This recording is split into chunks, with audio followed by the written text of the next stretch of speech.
I never imagined my niece would be the one to reignite something I thought was long lost in me. That kind of spark, the one that shakes you to your core, wasn't something I believed I could feel again. Not after everything.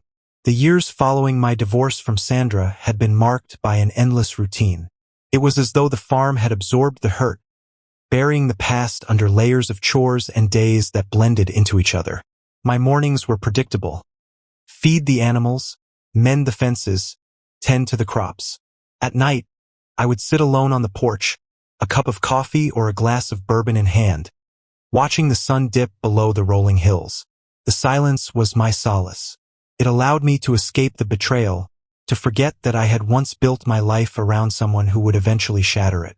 Sandra and I had been married for 30 years, a lifetime of moments that felt solid, like stone, until they crumbled under the weight of her infidelity. I hadn't seen it coming, or maybe I had and just didn't want to admit it. When she left, I didn't fight her. What was there to fight for when the love was gone? All that was left were the ghosts of what we used to be, lingering in the cracks of our broken marriage. So I ran. I came out to the farm, hoping the distance from the city, from the life I used to know, would help me find peace. And in a way, it did. The quiet, the hard work, the isolation. It was what I needed to rebuild, to make sense of who I was without Sandra. The land didn't lie. It didn't betray you. It asked for your sweat and your time, but it gave back in return. That was something I could understand, something that made sense when nothing else did. For 2 years, I lived like that, alone, except for the occasional visit from Carl, my neighbor, who'd stop by to check on things or help with a stubborn repair. I kept the rest of the world at bay, content to let my life shrink down to the boundaries of the farm. It was enough for me, or at least I thought it was. And then Lily came. I hadn't seen her in years. To me, she was still that bright-eyed kid who used to visit during the summer, asking a million questions about the horses, the crops, and everything else a curious child could think of. I remembered her being full of energy, always running around, eager to help, even when she didn't quite know how. I had been fond of her, but like most of my family, I had drifted away after the divorce. My sister and I spoke occasionally, but not enough to stay connected. So, when my sister called out of the blue one afternoon, asking if Lily could spend the summer with me, it caught me off guard. "She's been struggling, Tom," my sister had said, her voice tinged with worry. "I think she needs to get away from the city, from everything. She's not doing well in school, and, well, she's just not herself." I didn't ask for details. What could I say? Of course she could stay. It wasn't like I had much going on, and besides, the farm had plenty of space. Maybe the quiet would be good for her, the same way it had been for me. At least that's what I told myself. But when Lily pulled up in her beat-up car that first day, I was struck by how much she had changed. The girl I remembered was gone. In her place was a young woman, tall, slender, with long, dark hair that spilled over her shoulders in loose waves. Her green eyes, once so wide with wonder, now held something deeper, something heavier. "Uncle Tom," she said, offering me a small smile as she stepped out of the car. Her voice was quieter than I remembered, almost hesitant, like she wasn't sure how to greet me after all these years. "Lily," I replied, smiling despite myself. "You've grown up." She laughed, but it was a soft, hollow sound, as though she wasn't entirely sure how to feel about that fact. "Yeah, I guess I have." I helped her with her bags, showing her to the guest room that would be hers for the summer. The house, which had felt empty for so long, suddenly seemed too small with her presence in it. There was an energy about her, something that filled the space and made me aware of just how much I had been living in isolation. We spent that first evening making small talk over dinner. Lily told me a little about school, or rather about how she wasn't doing well. She didn't go into specifics, but I could tell that something had happened, something that weighed on her. I didn't press her for details. We weren't close like that anymore, but even without knowing, I felt a pang of concern. Whatever she was going through, it was clear that she needed this time away as much as I had needed the farm after Sandra. As the days passed, Lily and I fell into a rhythm. She threw herself into the work on the farm with a determination I hadn't expected. She was up with the sunrise, helping me feed the animals, clean the barn, even learning how to fix the old tractor that hadn't run properly in years. It was impressive, and I found myself admiring her resilience, her willingness to get her hands dirty. But as much as I tried to keep things normal between us, I couldn't ignore the way she made me feel. There was something different about her now, something I hadn't expected. It wasn't just that she had grown up. It was the way she carried herself, the quiet confidence in her movements, the way her eyes lingered on me sometimes, like she was trying to figure something out. At first, I dismissed it as nothing more than the awkwardness of reconnecting with someone you hadn't seen in years. But it didn't take long for that undercurrent of tension to make itself known. It started with the small things. The way her laughter seemed to echo a little too long in the quiet of the house. The way her smile would linger when we shared a joke. Her eyes locking with mine for just a moment too long. I caught myself watching her when she wasn't looking, noticing the way her hair glowed in the afternoon sun, the way her skin shimmered with a light sheen of sweat after a long day of work. And then came the dreams. I hadn't dreamed of anyone in a long time, at least not since Sandra left. But suddenly, I found myself dreaming of Lily, of her standing close to me, her hand brushing against mine, her lips curving into a soft smile that made my heart race. I woke up in a cold sweat more than once, shaken by the intensity of the feelings that lingered long after I opened my eyes. It was wrong. I knew that. She was my niece, family. This was not something I could allow myself to feel. But the more time I spent with her, the harder it became to ignore the pull between us. Days turned into weeks, and the routine we built together only deepened the connection I couldn't admit to.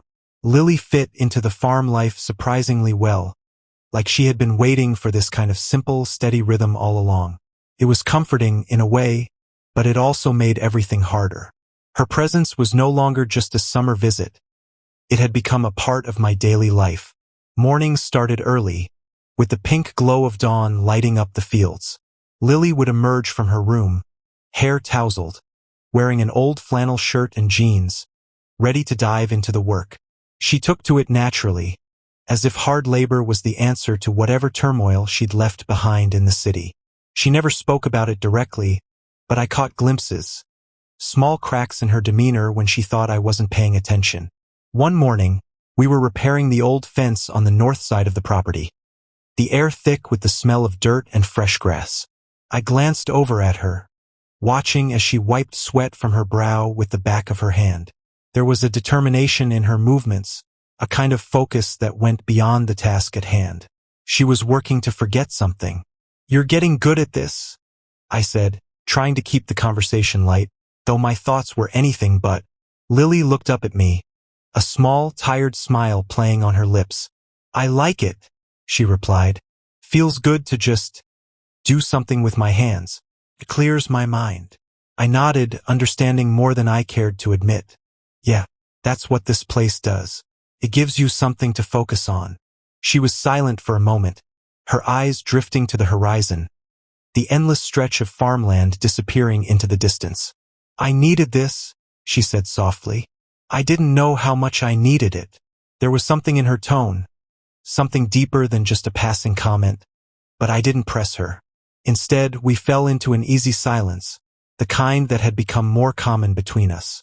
But beneath that calm exterior, there was always that undercurrent, a tension that neither of us seemed to know how to deal with. It was in the way she looked at me sometimes, her gaze lingering just a little too long when she thought I wasn't paying attention. It was in the accidental touches that seemed to happen more often lately. Her hand brushing against mine when we passed each other tools, her shoulder bumping into me when we worked side by side. Innocent enough, but not in the way they made me feel. I tried to brush it off as nothing, tried to convince myself that I was imagining things, that this was just the result of too much time spent alone on the farm. After all, it had been years since I'd let anyone in, since I'd even thought about being with someone. But the more I tried to ignore it, the more I realized I couldn't. One evening, after a particularly long day, we sat on the porch as usual, watching the sun set over the fields. The sky was painted in shades of pink and gold, and the air was thick with the smell of the earth. still warm from the day's heat. Lily sat beside me, her feet propped up on the railing, a glass of iced tea in her hand. She seemed relaxed, more at ease than I'd seen her in a while. But there was something about the way she was looking at me that made my pulse quicken. It wasn't the usual casual glance, the kind of look you give a family member. No, this was different. Her eyes were searching, curious, like she was trying to figure something out. I shifted in my seat, suddenly aware of how close she was, how the quiet between us felt heavier than usual. "You ever think about leaving?" she asked, breaking the silence. I blinked, caught off guard. "Leaving the farm?" "Yeah." She glanced over at me, her green eyes reflecting the fading light of the sunset. "I don't know. I guess I just wonder if you ever get tired of it. The isolation, the quiet." I thought about it for a moment. "No," I said finally. "I came here because I needed the quiet. After everything with Sandra, I couldn't deal with people anymore. I needed to be alone." Lily nodded, but there was a hint of sadness in her smile. "I get that," she said quietly. "I guess I'm just wondering if being alone forever is really what you want." I didn't answer right away, her words hitting me harder than I expected. Did I want to be alone forever? I had spent so long convincing myself that I was better off this way. Isolated, away from the complications of relationships, from the potential of being hurt again. But now, with Lily here, everything felt different. The solitude that had once been comforting now felt hollow. "I don't know," I admitted, my voice quieter than I intended. She looked at me for a long moment, and there was something in her gaze that made my chest tighten. "I don't think you're meant to be alone," she said softly. "I think you're just scared." Her words lingered in the air between us. A challenge, an observation that cut deeper than I wanted to admit. She was right, of course. I was scared. Scared of letting anyone in. Scared of feeling something again. But it wasn't just fear, it was guilt. Guilt over the way I was starting to feel about her. "I'm not scared," I said, though the words sounded hollow even to my own ears. Lily's smile was small but knowing, and she didn't press the issue.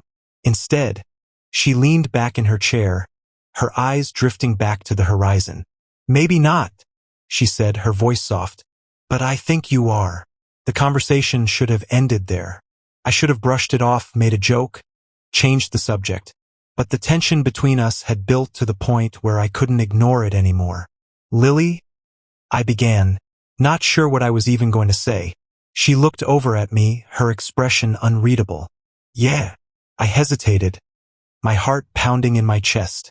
The words were there, on the tip of my tongue, but I couldn't bring myself to say them, because once I did, there would be no going back.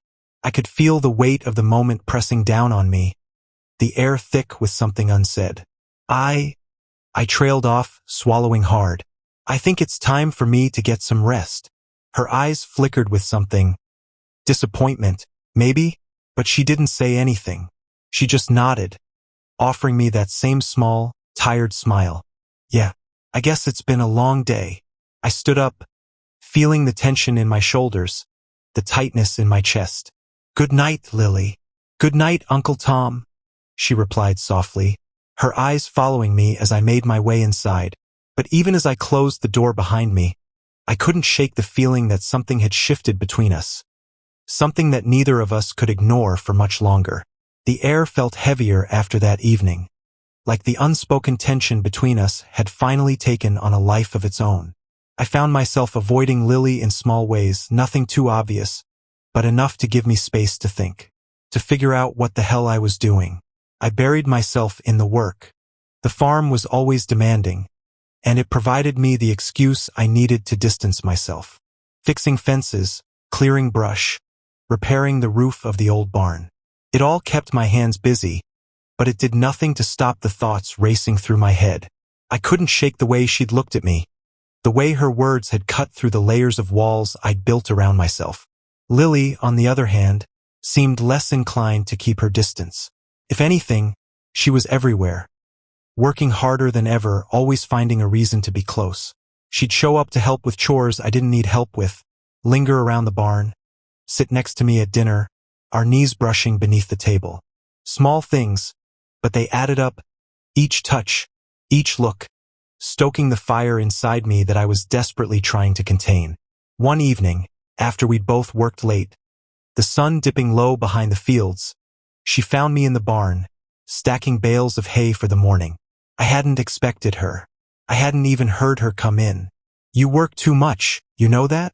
Lily's voice came from behind me, soft but teasing. I turned, wiping the sweat from my brow with the back of my hand, trying to keep things light. "Takes a lot to keep this place going," I replied. "There's always something that needs doing." She smiled, but it didn't quite reach her eyes. "You think you can work yourself out of feeling lonely?"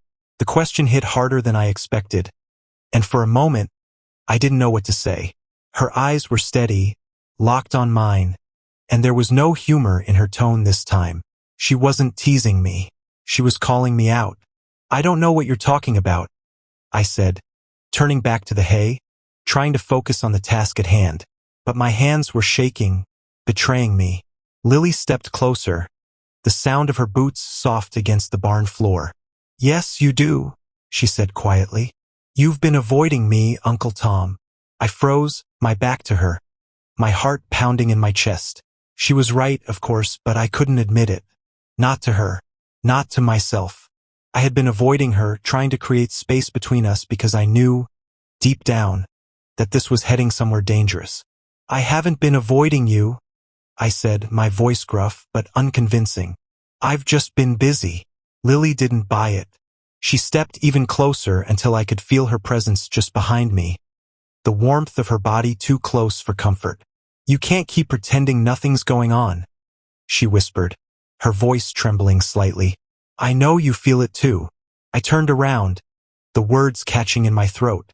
She was standing right in front of me now, her green eyes wide and searching, her lips slightly parted. There was something raw in her expression, something vulnerable, and it broke down the last of my defenses. "Lily, stop," I said, my voice thick with emotion. This isn't right." She shook her head, stepping even closer, until there was barely any space between us. "Why isn't it right?" she asked, her voice soft but insistent. "We're both adults. We both know what this is." Her words sent a shiver down my spine. She was so close now, so vulnerable, and the air between us crackled with an intensity one couldn't ignore. I swallowed hard, trying to think of something, anything, that would stop this. But I couldn't. My mind was a mess, and my heart was screaming at me to stop lying to myself. "I'm your uncle," I said, my voice rough. "You're my niece. That's why this isn't right." She looked up at me, her eyes filled with a mixture of frustration and hurt. "That's just a word," she whispered. "It doesn't change what we feel." Her words hit me like a punch to the gut. I stared at her, my chest tight, my breath coming in shallow gasps. She was right. It was just a word, but it carried so much weight, so much expectation. We both knew what we were feeling, what we had been feeling for weeks now, but admitting it, giving in to it, that was a line I wasn't sure I could cross. "I've been trying to ignore it," she continued, her voice barely above a whisper now. "I've been telling myself that it's just me, that I'm the one feeling something I shouldn't. But I know it's not just me. I see the way you look at me, Uncle Tom. I feel it in the way you touch me, the way you avoid me." I looked away, unable to meet her gaze. She was right, of course. I had been avoiding her. Not because I didn't feel the same way, but because I did. Because every time I was near her, I felt that pull, that undeniable attraction that scared the hell out of me. "I don't know what to do," I admitted, my voice shaking with the weight of the confession. "I've been trying to keep things normal, trying to keep my distance, but it's not working. And I don't know how to stop feeling this way." Lily reached out, her fingers brushing lightly against my arm.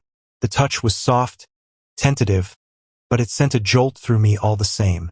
"You don't have to stop," she whispered, her eyes locked on mine. "We don't have to stop." I swallowed hard, my heart racing in my chest. She was so close now, her hand lingering on my arm, her lips just inches away from mine. I wanted to kiss her.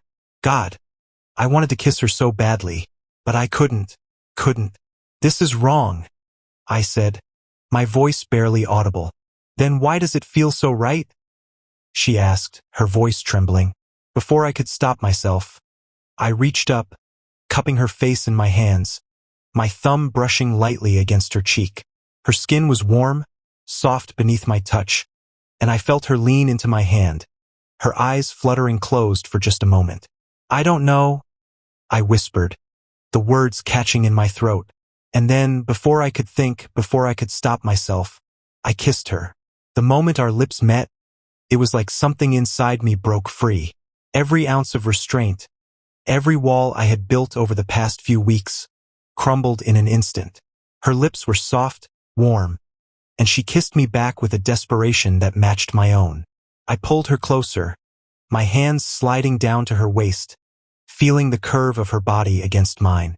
She let out a soft gasp against my lips, and I deepened the kiss, my heart racing, my mind spinning. I knew this was wrong. I knew I shouldn't be doing this. But in that moment, I didn't care. Couldn't care. I didn't know how long the kiss lasted. Time seemed to blur, the world outside the barn fading into nothing as Lily and I became the only real thing left. The warmth of her body against mine, the softness of her lips, the way her hands tangled in my shirt. It was all too much, and yet not enough. I could feel the hunger in her kiss, the desperation, and I matched it, lost in the moment, lost in her. But then, just as suddenly as it started, I pulled away. My breath came in shallow gasps, my heart hammering in my chest. I stumbled back a step, putting space between us, my hands trembling at my sides. The barn was eerily quiet, save for the sound of our ragged breaths, and the weight of what had just happened hit me like a freight train. Lily stood there, her lips slightly swollen, her cheeks flushed. Her eyes were wide, searching mine, and I could see the hurt starting to creep in as the reality of what we'd done began to settle. I swallowed hard, my chest tight with the weight of the guilt crashing over me. Lily, we can't, I said, my voice barely above a whisper. This is wrong. Her expression twisted in confusion, frustration, and a flicker of pain. Why? She demanded, stepping forward again, her voice thick with emotion. Why does it have to be wrong, Uncle Tom? You want this. I know you do. I closed my eyes, trying to block out the intensity of her gaze, but it did nothing to dull the fire raging inside me. She was right. I did want this. I wanted her more than I could ever admit, more than I had allowed myself to realize. But that didn't change the fact that what we were doing, what I had just allowed to happen, was crossing a line we couldn't uncross. You're my niece, I said, forcing the words out, each one feeling heavier than the last. This isn't just about what we want. It's about what's right. Who decides what's right? She shot back, her eyes brimming with frustration. Is it really so terrible that we feel something for each other? You're the only person who's made me feel alive, Uncle Tom. Why does that have to be wrong? Her words hung in the air, a challenge I couldn't answer, because the truth was I didn't know. Everything in me screamed that this was wrong, that I had to stop this before we went too far. But another part of me, the part I'd been fighting for weeks, told me she was right, that the connection we shared wasn't something that could be ignored or dismissed. I took a deep breath, trying to find some shred of control, some way to pull myself back from the edge. Lily, I said quietly, my voice strained. I care about you, but this can't happen. We'll destroy each other. Her shoulders sagged, and for a moment, I saw the hurt flash across her face before she quickly masked it. She stepped back, folding her arms over her chest, her eyes dropping to the floor. I don't know how to stop feeling this way, she whispered, her voice cracking with emotion. My heart ached at the sight of her, standing there so vulnerable, so raw. I wanted to reach out to her, to hold her, to tell her that everything would be okay. But I knew that if I touched her again, I wouldn't be able to stop, and I had to stop, for both of our sakes. We'll figure it out, I said softly, though the words felt empty. But not like this. Not tonight. She didn't respond, and the silence between us grew heavier, more suffocating. I felt the weight of her disappointment, her frustration, pressing down on me, and it made me want to run. I wanted to flee, to put as much distance between us as possible before I did something even worse, something I couldn't come back from. "I think I need some air," I said suddenly, my voice too loud in the quiet of the barn. I need a minute." Without waiting for her to respond, I turned and walked out into the night, the cool air hitting my face like a slap. I sucked in a deep breath, trying to steady myself, but the knot in my chest refused to loosen. My mind raced with everything that had just happened, everything that could have happened if I hadn't pulled away. The guilt was suffocating. The night was dark, the stars hidden behind thick clouds that blocked out the moon, and the wind rustled through the trees, adding to the sense of unease that had settled over me. I stood there, staring out at the fields, trying to make sense of my thoughts, but all I could see was Lily. Her eyes, her touch, the way she had kissed me like she'd been waiting her whole life for it. What had I done? I'd crossed a line I'd sworn to myself I wouldn't. I'd let my guard down, let my feelings get the better of me, and now everything was a mess. I couldn't go back inside, not now. Not after what had just happened. I needed space, needed to clear my head before I faced her again. But even as I stood there, my mind spiraling, I knew that this wasn't over. I couldn't keep avoiding her, couldn't keep pretending that what we felt for each other wasn't real. We had crossed the line, and there was no going back now. The only question was, where did we go from here? I didn't have an answer, and that terrified me. After what felt like hours but was probably only minutes, I finally turned back toward the house. My steps were slow, hesitant, as if I were afraid of what I'd find when I walked through the door. Part of me hoped Lily had gone to bed, that she would give me space to figure this out. But another part of me knew that wasn't likely. Sure enough, when I stepped inside, she was waiting for me in the living room. She sat on the couch, her knees drawn up to her chest, her arms wrapped around her legs like she was trying to make herself smaller. She looked up when I entered, her expression unreadable, but her eyes were red and swollen, like she'd been crying. "Lily?" I started, but I didn't know what to say. She didn't respond at first, just stared at me with those green eyes, filled with emotions I couldn't untangle. Finally, she spoke, her voice quiet, broken. "I'm sorry."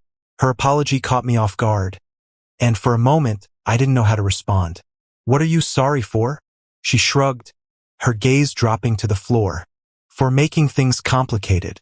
For making you feel like this. I didn't mean to." I shook my head, stepping closer but stopping just short of the couch. "Lily, don't apologize. This isn't your fault." She looked up at me, her eyes searching mine. "Then whose fault is it?" I didn't have an answer for that. It wasn't anyone's fault, not really. We had both let things get too far, both ignored the boundaries we should have kept in place. But knowing that didn't make it any easier.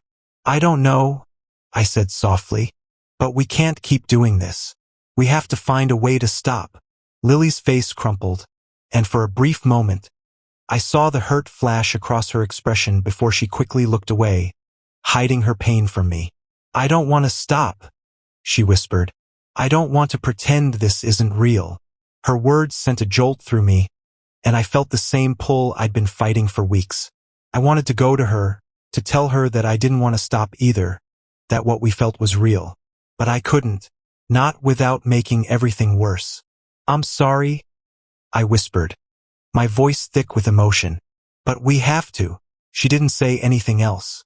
She just nodded, her eyes downcast, her body tense as if she was holding herself together by a thread.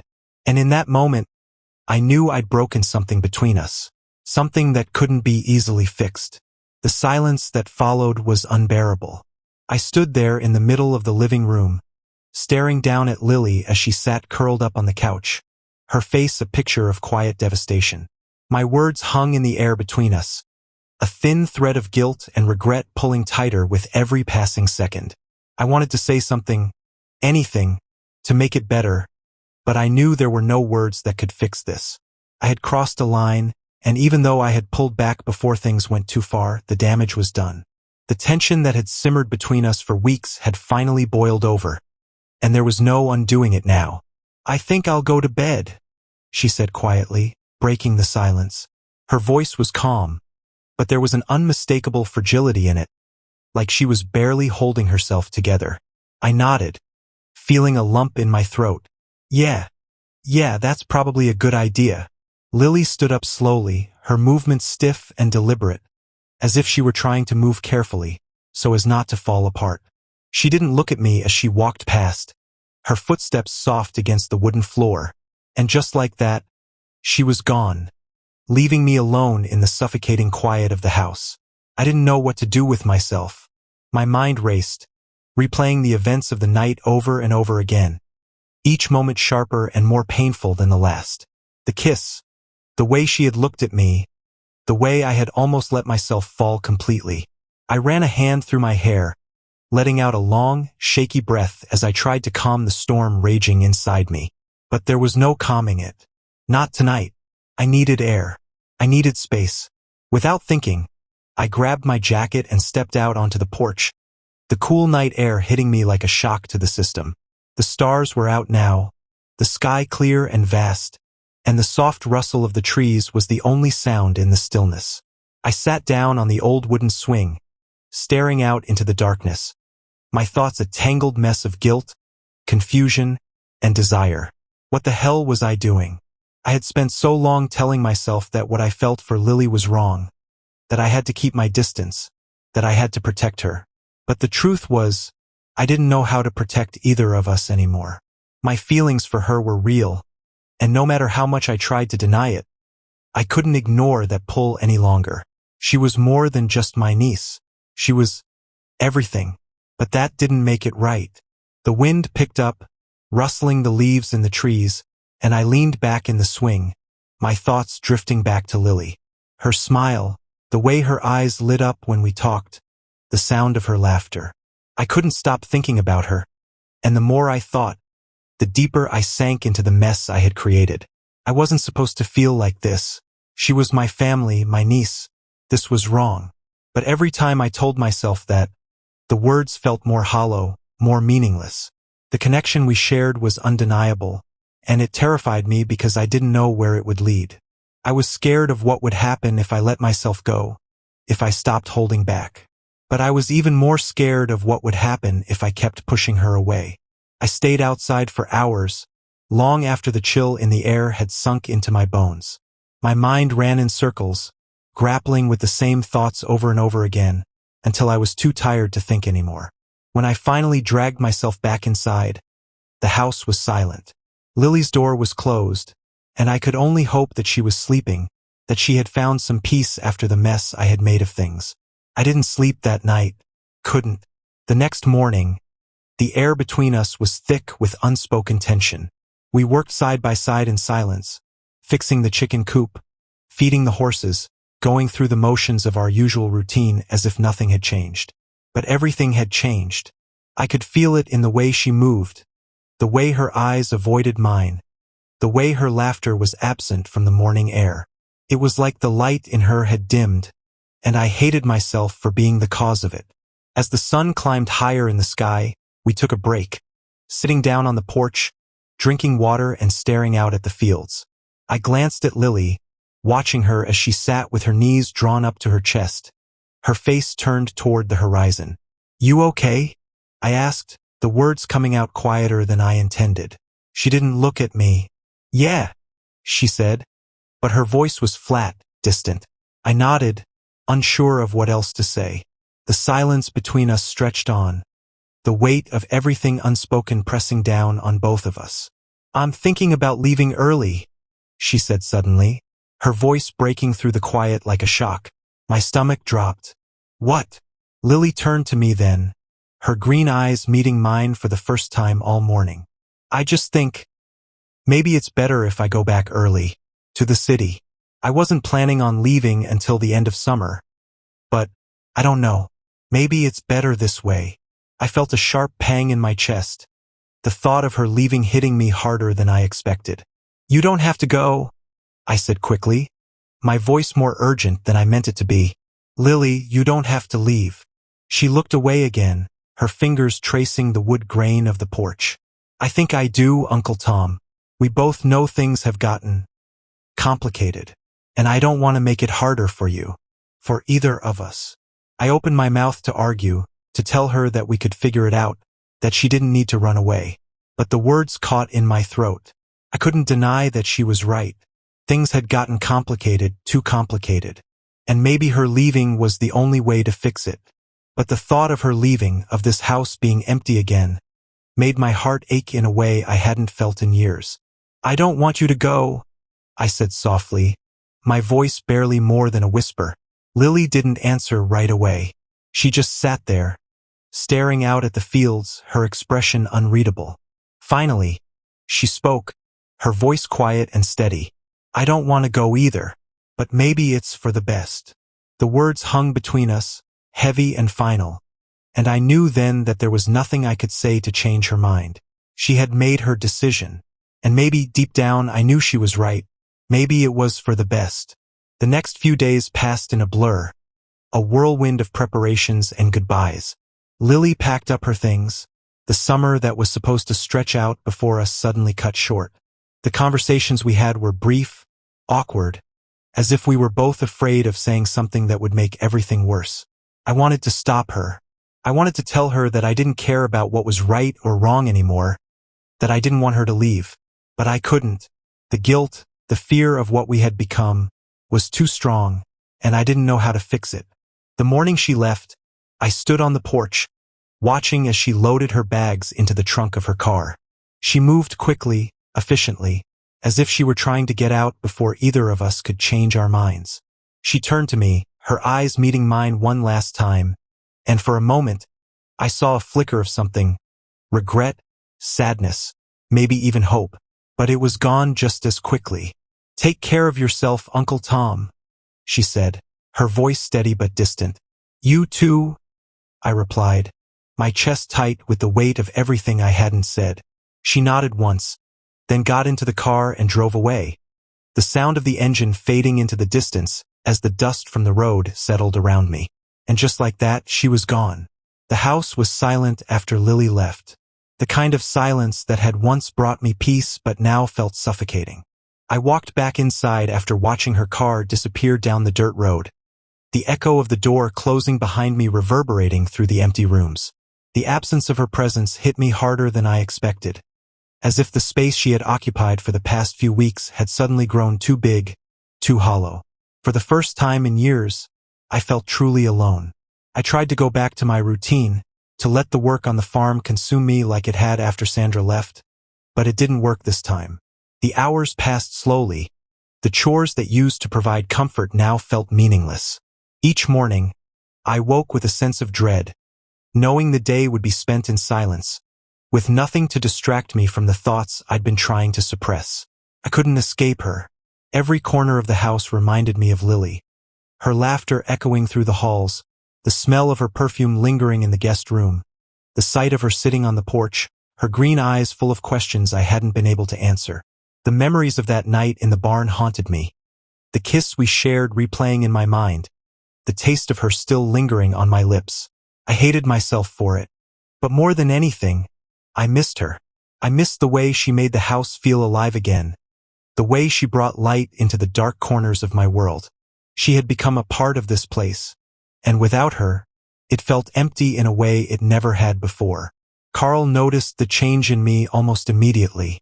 He showed up a few days after Lily left, dropping by with an excuse about helping me fix the tractor, but I could tell he was just checking in. He wasn't the kind of man who pried, but his quiet concern was always there, lurking beneath the surface. You all right, Tom? He asked one afternoon as we stood by the barn, wiping the sweat from our brows after a long day of work. The sun was setting, casting long shadows over the fields, and the air was thick with the smell of hay and dust. I nodded, though the weight in my chest made it hard to breathe. Yeah, just been a rough few days. Carl looked at me for a long moment, his eyes narrowing slightly as if he could see through the lie.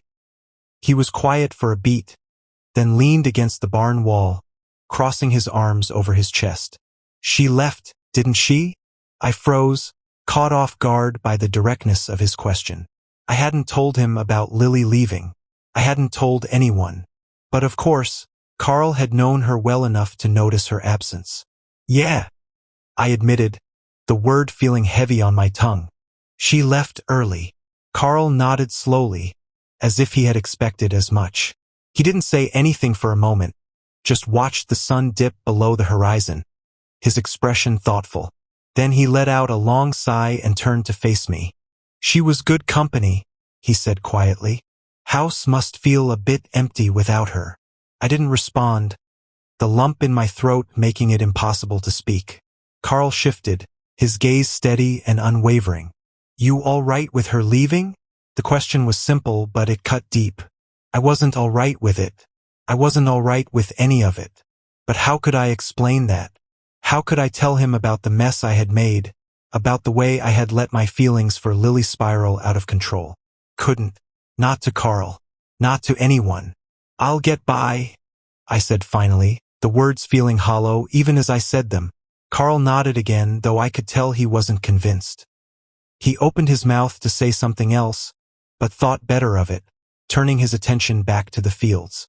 The silence between us stretched on, thick and heavy, before he finally pushed himself off the wall and wiped his hands on his jeans. Well, he said, his voice gruff. If you need anything, you know where to find me. Thanks, I muttered, though I knew I wouldn't take him up on the offer. The only thing I needed was something Carl couldn't give me. As Carl drove off that evening, the sound of his truck fading into the distance, I stood by the barn, staring out at the land that had once felt like a sanctuary. Now it felt like a prison. The days turned into weeks, and the pain of Lily's absence didn't fade. If anything, it grew sharper, more unbearable with each passing day.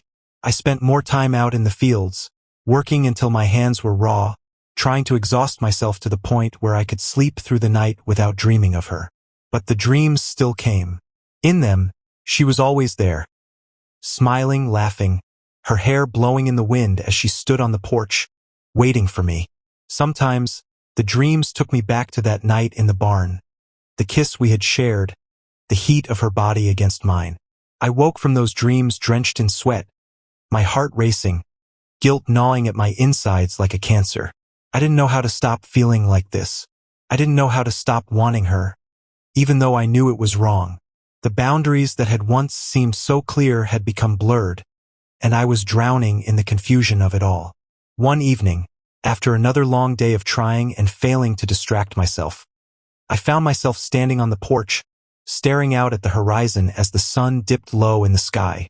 The golden light cast long shadows across the fields, and for a moment, I let myself imagine that Lily was still here, sitting beside me, her laughter filling the air. But she wasn't, and she wasn't coming back.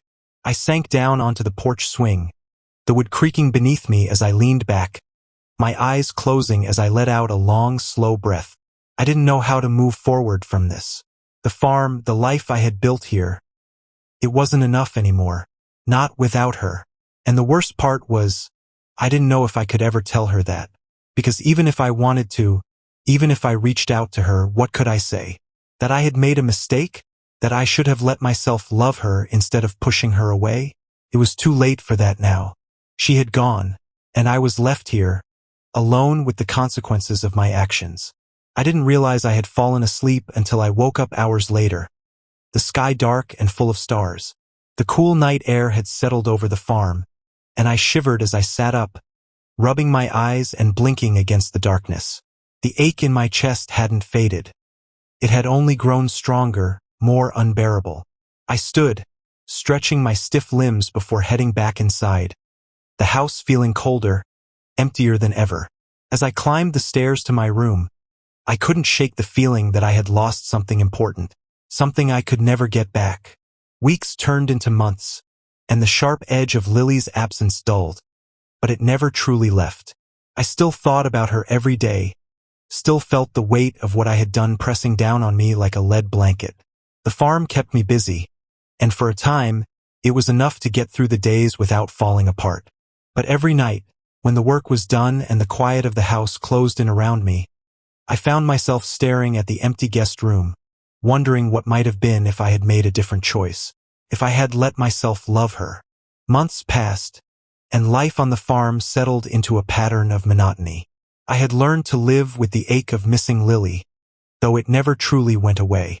It became a dull throb, something I carried with me each day as I moved through the motions of running the farm. The house, once filled with her presence, felt empty and hollow, but I had gotten used to it. I had no choice.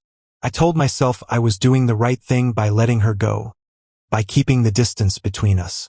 It was better this way, simpler. But some nights, when the loneliness became too much, I found myself thinking about her, wondering what she was doing, if she had found peace or happiness back in the city, if she ever thought of me the way I thought of her. It was late one night, after I had finished up the last of the repairs on the old barn, that I heard it, the sound of my phone vibrating on the kitchen table. I wiped the dirt and sweat from my hands on a rag, my heart skipping a beat as I glanced at the screen. It was an unknown number, but something in the pit of my stomach told me I knew exactly who it was. I hesitated, staring at the phone for a long moment before finally picking it up. "Hello." There was a brief pause on the other end, and then a soft, familiar voice came through the line. "Uncle Tom." My chest tightened at the sound of her voice. I hadn't heard it in months, and yet it felt like no time had passed at all. I swallowed hard, trying to steady my breath as a flood of emotions surged through me. "Lily?" I said, my voice rough with surprise and something else I couldn't quite name. "Is everything? Are you okay?" There was another pause, and I could hear her take a shaky breath. "I don't know," she admitted softly. I didn't know who else to call. Her words hit me like a punch to the gut. The vulnerability in her voice, the way she sounded so small and lost, brought back all the memories of the last time I had seen her. How she had left, broken and confused because of me. I closed my eyes, leaning against the kitchen counter as I tried to find the right words. "I'm here," I said quietly. "What's going on, Lily?" For a moment I thought she might not answer. The silence stretched between us, heavy and thick, and I could almost feel her hesitation through the phone. When she finally spoke, her voice was barely above a whisper. "I'm sorry I left the way I did," she said. "I thought it was the right thing, but I've been thinking about you, about us, and I can't shake the feeling that I made a mistake." My heart pounded in my chest, and I felt a rush of emotions I wasn't ready for. I had spent months telling myself that I had done the right thing by letting her go, but hearing her now, so fragile and uncertain, made me question everything all over again. "You didn't make a mistake," I said quickly, though the words felt like a lie as they left my mouth. "It was for the best, Lily. We needed the space." "Did we?" she asked, her voice trembling slightly. "Because I don't feel like it was the best decision. I've been miserable, Uncle Tom. I haven't been able to focus on anything since I left. I can't stop thinking about what happened between us, and about what didn't happen." Her words hung in the air, heavy with the weight of everything we had left unsaid. I didn't know how to respond. My mind was a jumble of conflicting emotions. Guilt, longing, fear. I wanted to tell her that I had been thinking about her too, that I missed her more than I could ever admit. But I couldn't, not without making everything more complicated. "I don't know what to say," I admitted, my voice barely more than a whisper. "Say you feel the same way," she said softly. "Tell me I'm not crazy for thinking that maybe we should have given us a chance." I closed my eyes, leaning heavily against the counter, my breath coming in shallow gasps. I wanted to say it. God, how I wanted to tell her that she wasn't crazy, that I felt it too. But even now, after all these months, I couldn't shake the guilt, the fear of what we had almost become. "Lily, we can't," I said, the words choking me. "I care about you, more than you know, but it's not right." "Why?" she asked, her voice breaking. "Why can't it be right? You keep saying that, but you never explain why." "I'm not a little girl, Uncle Tom. I know what I want, and I think you want it too." Her words were a challenge, and they cut deeper than anything I had felt in years. She was right, I did want her. I had wanted her from the moment we crossed that line in the barn. But that didn't make it right. That didn't make it something we could have. "Because it'll ruin us?" I said quietly, my voice shaking with the weight of the confession. It'll ruin you, Lily, and I can't live with that. There was a long, agonizing pause on the other end of the line. I could hear her breathing, could almost imagine the way her face looked, confused, hurt, maybe even angry. But she didn't say anything for a long time, and the silence between us grew unbearable. I don't know what to do anymore, she said finally, her voice soft and broken. I just know that I miss you, and I hate feeling like this. I swallowed hard, trying to push down the lump in my throat. I miss you too, Lily, I whispered, the words slipping out before I could stop them. There was another pause, and when she spoke again, her voice was filled with a quiet desperation. Can I see you? The question caught me off guard. I hadn't expected it, hadn't thought that seeing her again would even be an option. But now that she had asked, the thought of it filled me with a mix of hope and dread. I wanted to see her, to hold her, to tell her everything I had been keeping inside since she left. But I knew that if I saw her again, I wouldn't be able to hold back. I don't know if that's a good idea, I said carefully, though my heart was screaming at me to say yes. Please, she whispered, just for a little while. I need to see you. I let out a long breath, my mind racing with all the reasons why this was a terrible idea. But deep down, I knew I couldn't say no. Not to her. Not when I wanted to see her just as badly. All right, I said finally, my voice barely audible. Come by tomorrow. There was a long pause on the other end, and then I heard her sigh, a soft sound of relief. Thank you, she whispered. I'll see you tomorrow. When she hung up, I stood there in the quiet kitchen, the phone still in my hand, my heart racing. I didn't know what I had just agreed to, but I knew that once I saw her again, everything was going to change. I barely slept that night. After the call ended, I found myself pacing the kitchen, my mind reeling with thoughts of what seeing Lily again would mean. I had told myself for months that putting distance between us was the right thing to do, that I was protecting both of us from something we couldn't handle. But now, with her coming back, everything I had worked so hard to bury was rushing to the surface. I kept imagining what tomorrow would be like, how she'd look when she pulled up in that old car of hers, how it would feel to see her face again, to hear her voice in person instead of over the phone. The thought filled me with both anticipation and dread. By morning, I was exhausted, the weight of the sleepless night heavy on my shoulders. I went through the motions of the day, trying to keep my hands busy. The farm was quiet, but it felt different now, like something was about to break. I couldn't stop thinking about the last time Lily had been here, how everything had fallen apart, how I had pushed her away. I wondered if she felt the same, if she had spent these months struggling with the same guilt and confusion that I had. But I knew the answer. She had called me, hadn't she? That meant something. It was late afternoon when I heard the sound of tires on the gravel driveway. My heart skipped a beat, and I wiped my hands on my jeans, the nerves kicking in harder than I expected. I stepped out onto the porch just in time to see her car coming to a stop near the barn, dust kicking up around the tires. Lily stepped out, her movements slow and hesitant, like she wasn't sure if she should be here. She looked different, though not by much. Her hair was a little shorter, her clothes more fitted than the baggy shirts and jeans she had worn on the farm before. But her eyes, those were the same, green and deep, searching for something, and when they locked onto mine, I felt that old, familiar pull. Hey, she said softly, closing the car door behind her. Hey, I replied, my voice rougher than I intended. For a moment we just stood there, neither of us moving. There was an awkwardness in the air, like we didn't know how to greet each other after everything that had happened. Should we hug? Shake hands? I shoved my hands into my pockets, suddenly unsure of what to do with myself.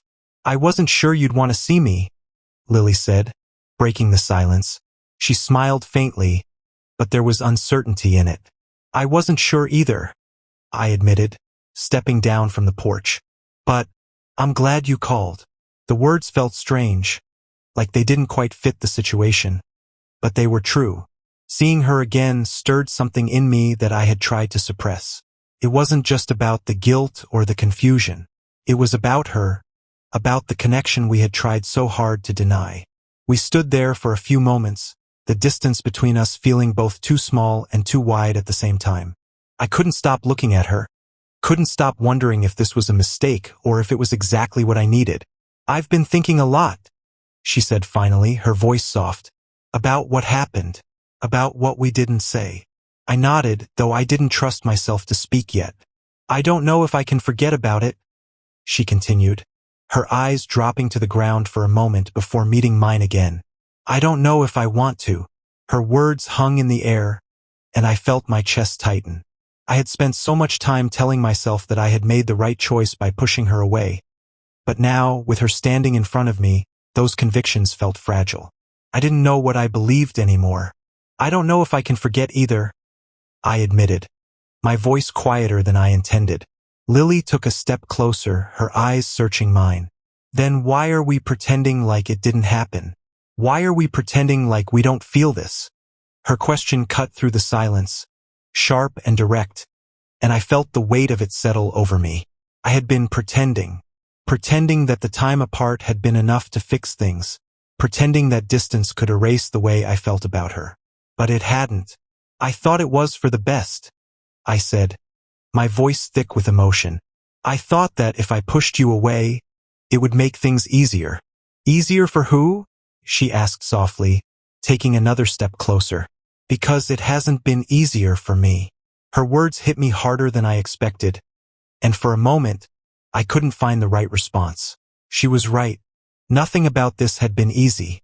Not for me, and clearly not for her. "I missed you," she said quietly, her voice trembling. "I tried to forget, to move on, but I couldn't, and I'm tired of pretending." I swallowed hard, my heart pounding in my chest as I watched her. She was so close now, close enough that I could feel the warmth radiating off her body, close enough that I could see the emotion in her eyes. "What do you want, Lily?" I asked, the question coming out before I could stop it. She didn't hesitate. "I want you." The air between us crackled with tension, and I felt that pull again, stronger than ever. My mind was racing, torn between what I knew was right and what I wanted. But seeing her standing there, hearing her say those words, I knew I couldn't keep lying to myself. "I don't know how to make this right," I said, my voice hoarse. "Maybe it doesn't have to be right," she whispered, stepping even closer, her hand reaching out to brush against my arm. The touch was light, but it sent a jolt through me, and I couldn't ignore the way my body responded to her. Before I could think, before I could stop myself, I reached out, pulling her closer until she was in my arms. The moment I touched her, everything else faded away. The guilt, the confusion, the fear. It all disappeared, leaving only the overwhelming need to be with her. Lily let out a soft gasp as she pressed against me, her arms wrapping around my neck as I leaned down, my lips finding hers in a desperate, urgent kiss. This time there was no hesitation, no pulling back. It was everything we hadn't said, everything we had tried to ignore, pouring out in that moment. Her fingers tangled in my hair, pulling me closer, and I deepened the kiss, my heart racing as I felt her body melt against mine. It was like something inside me had broken free, something I had been holding back for far too long. When we finally pulled apart, both of us breathless, I stared down at her, my heart pounding in my chest.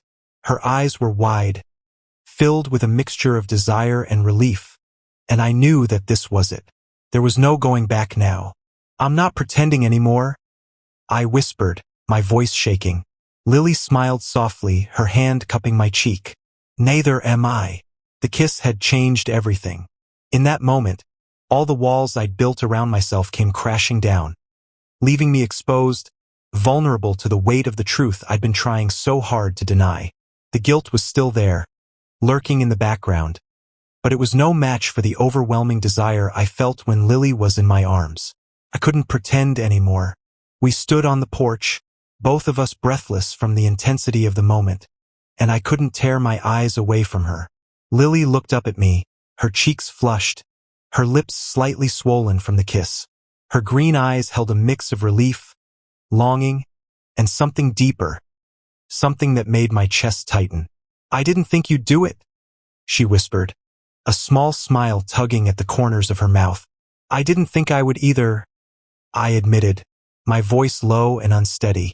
Her fingers were still tangled in my shirt, and she didn't let go. She didn't step back or try to create any distance. If anything, she seemed to draw even closer, her body pressed against mine, as if she were afraid that if she let go, this moment would slip away. Then why now? She asked softly, her voice full of curiosity, as though she was trying to make sense of it herself. I swallowed hard, searching for the right words. But how could I explain something that I barely understood myself? Everything inside me had been screaming to stay away, to protect her from this. But now that she was here, now that I had kissed her, I knew I couldn't go back. I didn't want to. I don't know, I said finally, my voice rough with emotion. I tried to do the right thing, Lily. I tried to push you away because I thought that was what you needed, what we both needed. But it's not what we wanted, she finished for me, her voice barely above a whisper. I nodded, feeling the truth of her words settle over me. No, it's not. The wind rustled through the trees, and the sun was beginning to set, casting a soft, golden light over the fields. For a moment, everything felt surreal, like we were the only two people in the world. The weight of the decision I just made hadn't fully sunk in yet, but I knew it was coming. And once it did, there would be no turning back. We're crossing a line, I said quietly, my voice trembling with the gravity of it. I know, she replied, her eyes searching mine, but I've never been more sure of anything.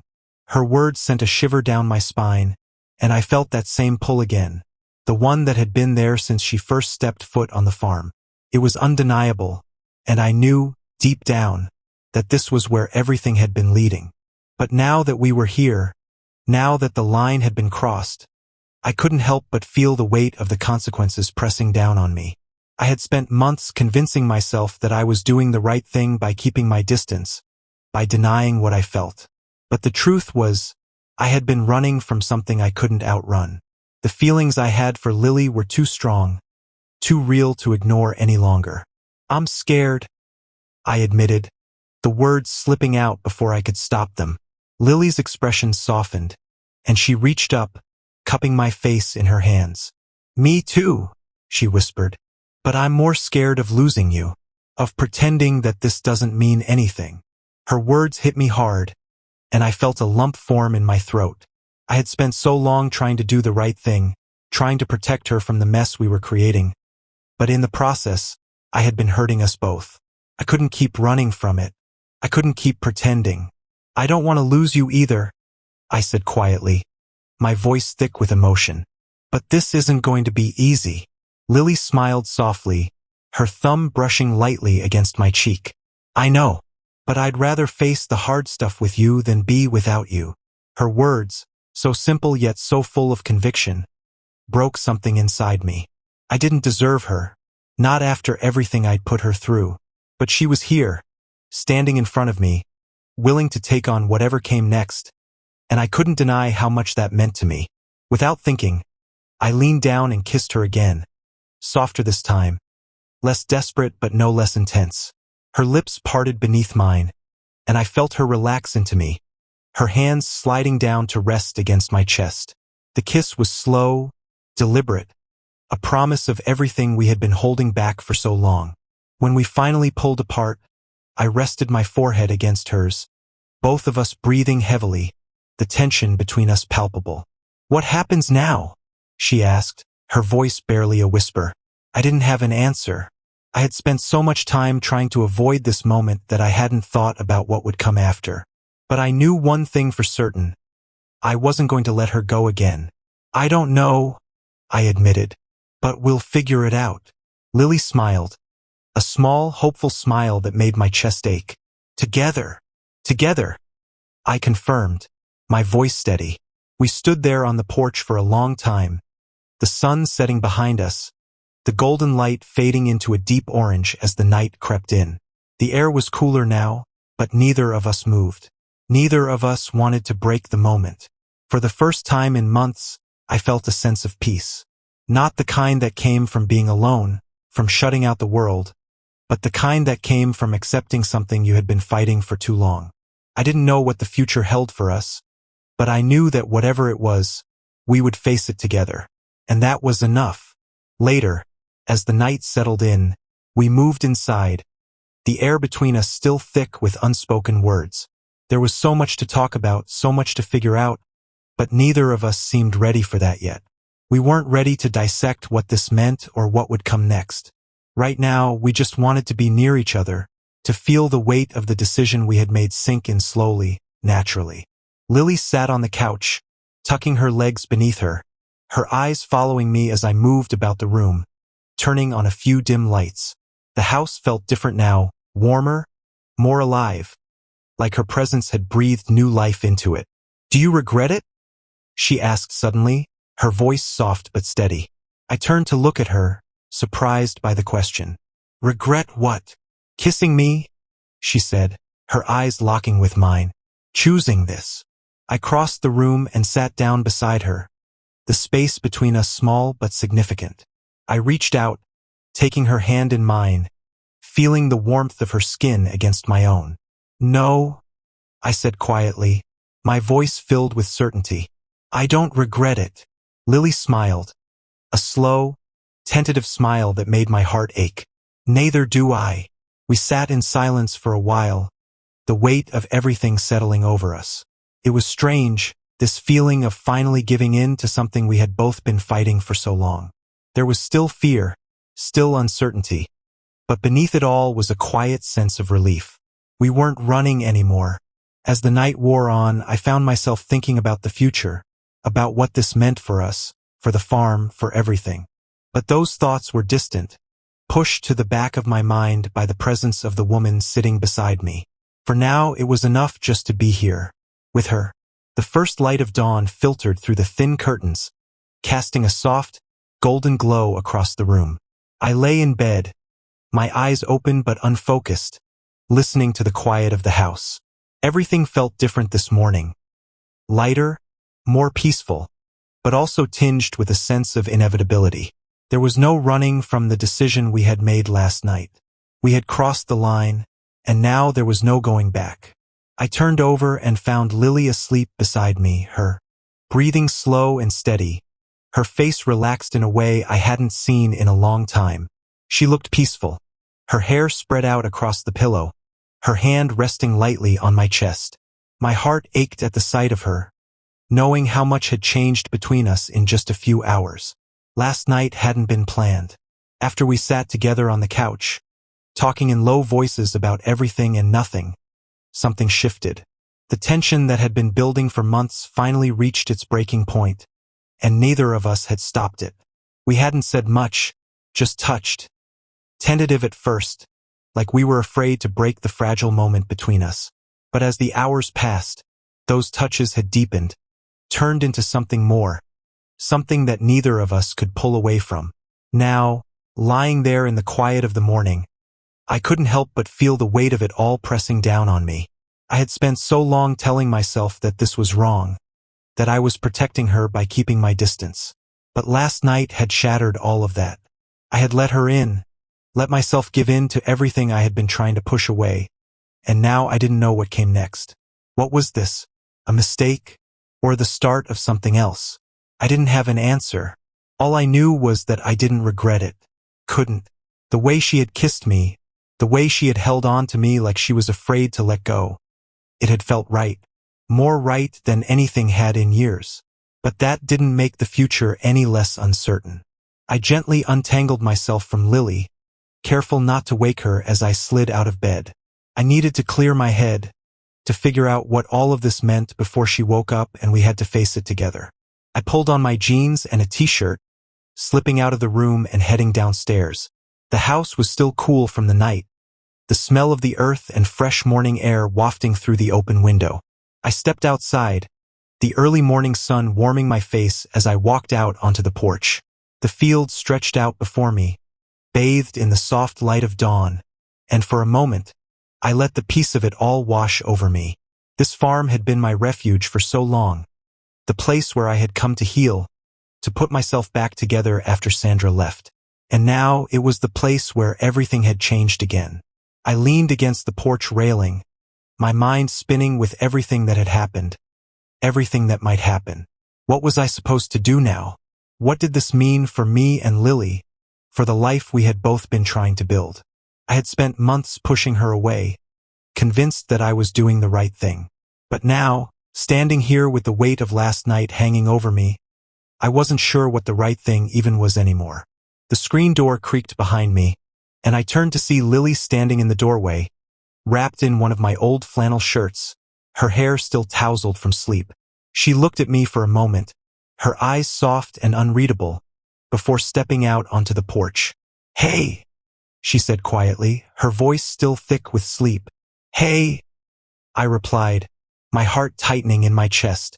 She walked over to me, standing beside me at the railing, her gaze drifting out to the fields. We stood there in silence for a few moments, the weight of everything unsaid hanging between us. I didn't know how to start the conversation that we both knew was coming, but I also knew we couldn't avoid it. "What happens now?" she asked, her voice barely above a whisper. I let out a long breath, running a hand through my hair. "I don't know," I admitted. "I didn't plan for this."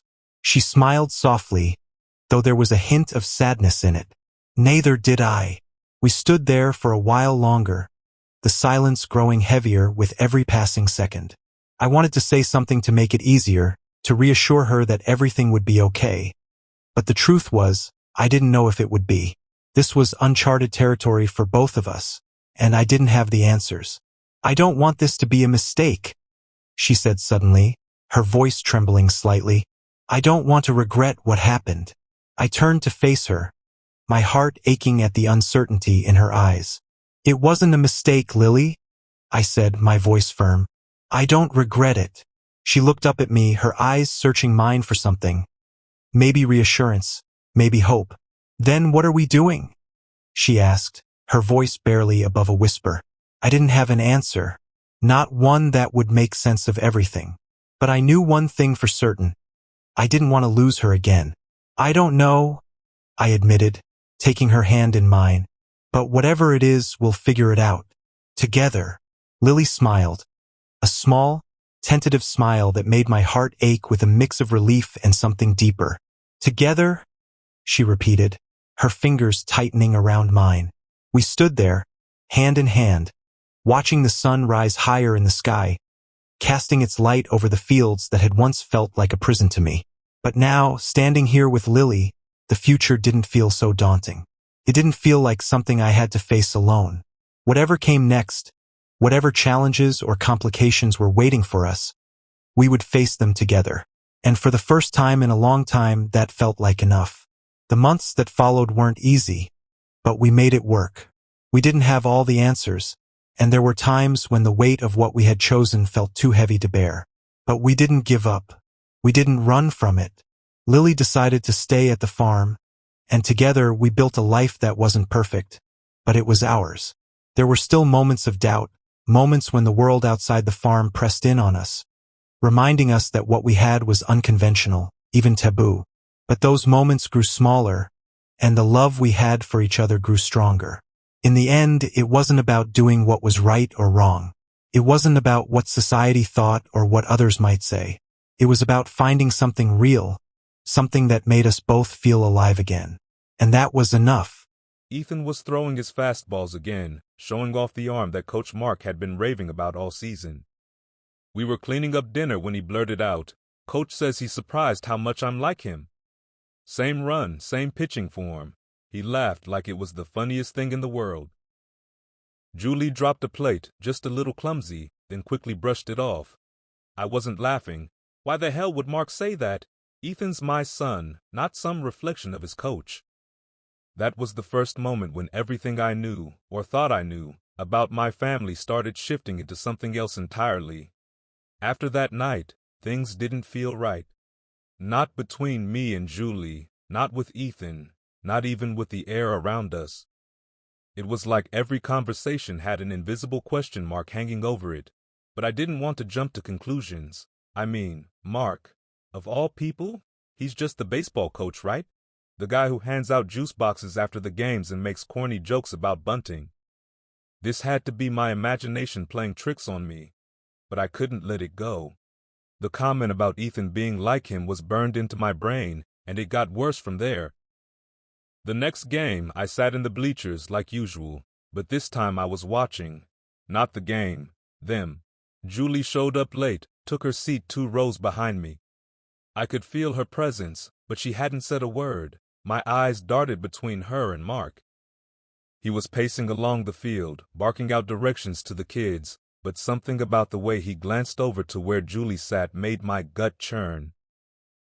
Halfway through the game, there was this moment that nailed the doubt even deeper. Ethan had just struck out a batter, and the whole team was cheering, Mark included. He jogged over to the dugout, clapping his hands, and then, just for a second, I saw him look up at Julie.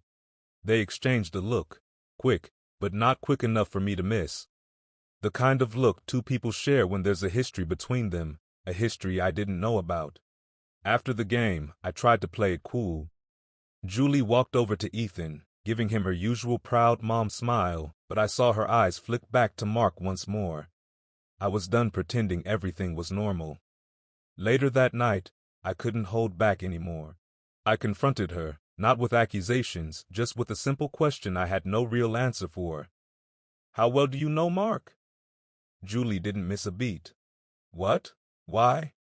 I shrugged, pretending it was nothing. Ethan said something weird, that's all. You guys seem, I don't know, comfortable around each other. I expected a laugh, maybe an eye roll, something casual, but instead there was a pause.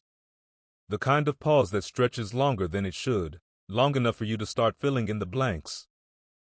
We've known each other a long time, that's all, she finally said, the edge in her voice sharp enough to cut through the air. Something in my stomach twisted. A long time? How long was a long time? I didn't ask, but the seed was planted, and it started growing roots deep inside my chest. Over the next few days, I noticed more things that didn't add up.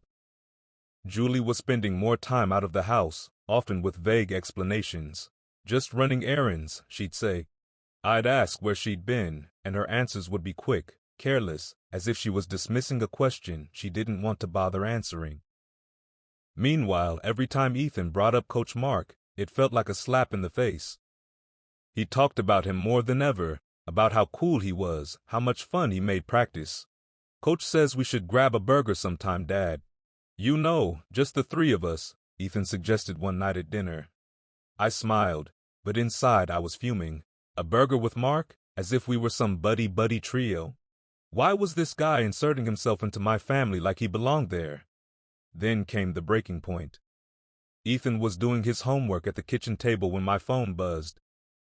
It was a message from a number I didn't recognize, just a single line that sent everything crashing down. You should know the truth about Julie and Mark. Ask her about 2009. My pulse quickened, the blood roaring in my ears. 2009. What the hell happened in 2009? I tried to think back, but it was just a blur. That was before Ethan was born, back when things were simpler, or at least I thought they were. I glanced over at Julie, who was casually flipping through a magazine, completely unaware that a bomb had just been dropped in our living room. I didn't know who sent the message, but now the dots were connecting, and I couldn't ignore the picture they were starting to form. Something had been going on for years, longer than I ever could have imagined. The message haunted me. 2009. The year before Ethan was born.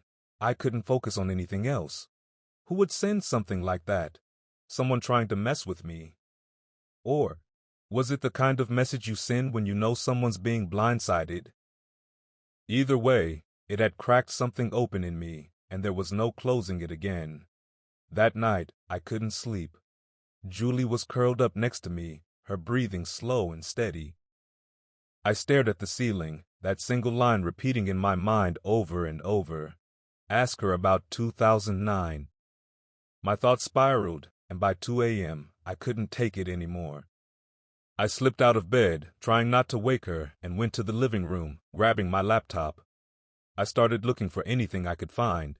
Social media posts, old emails, anything from that time that might hint at what I was supposed to be asking her about.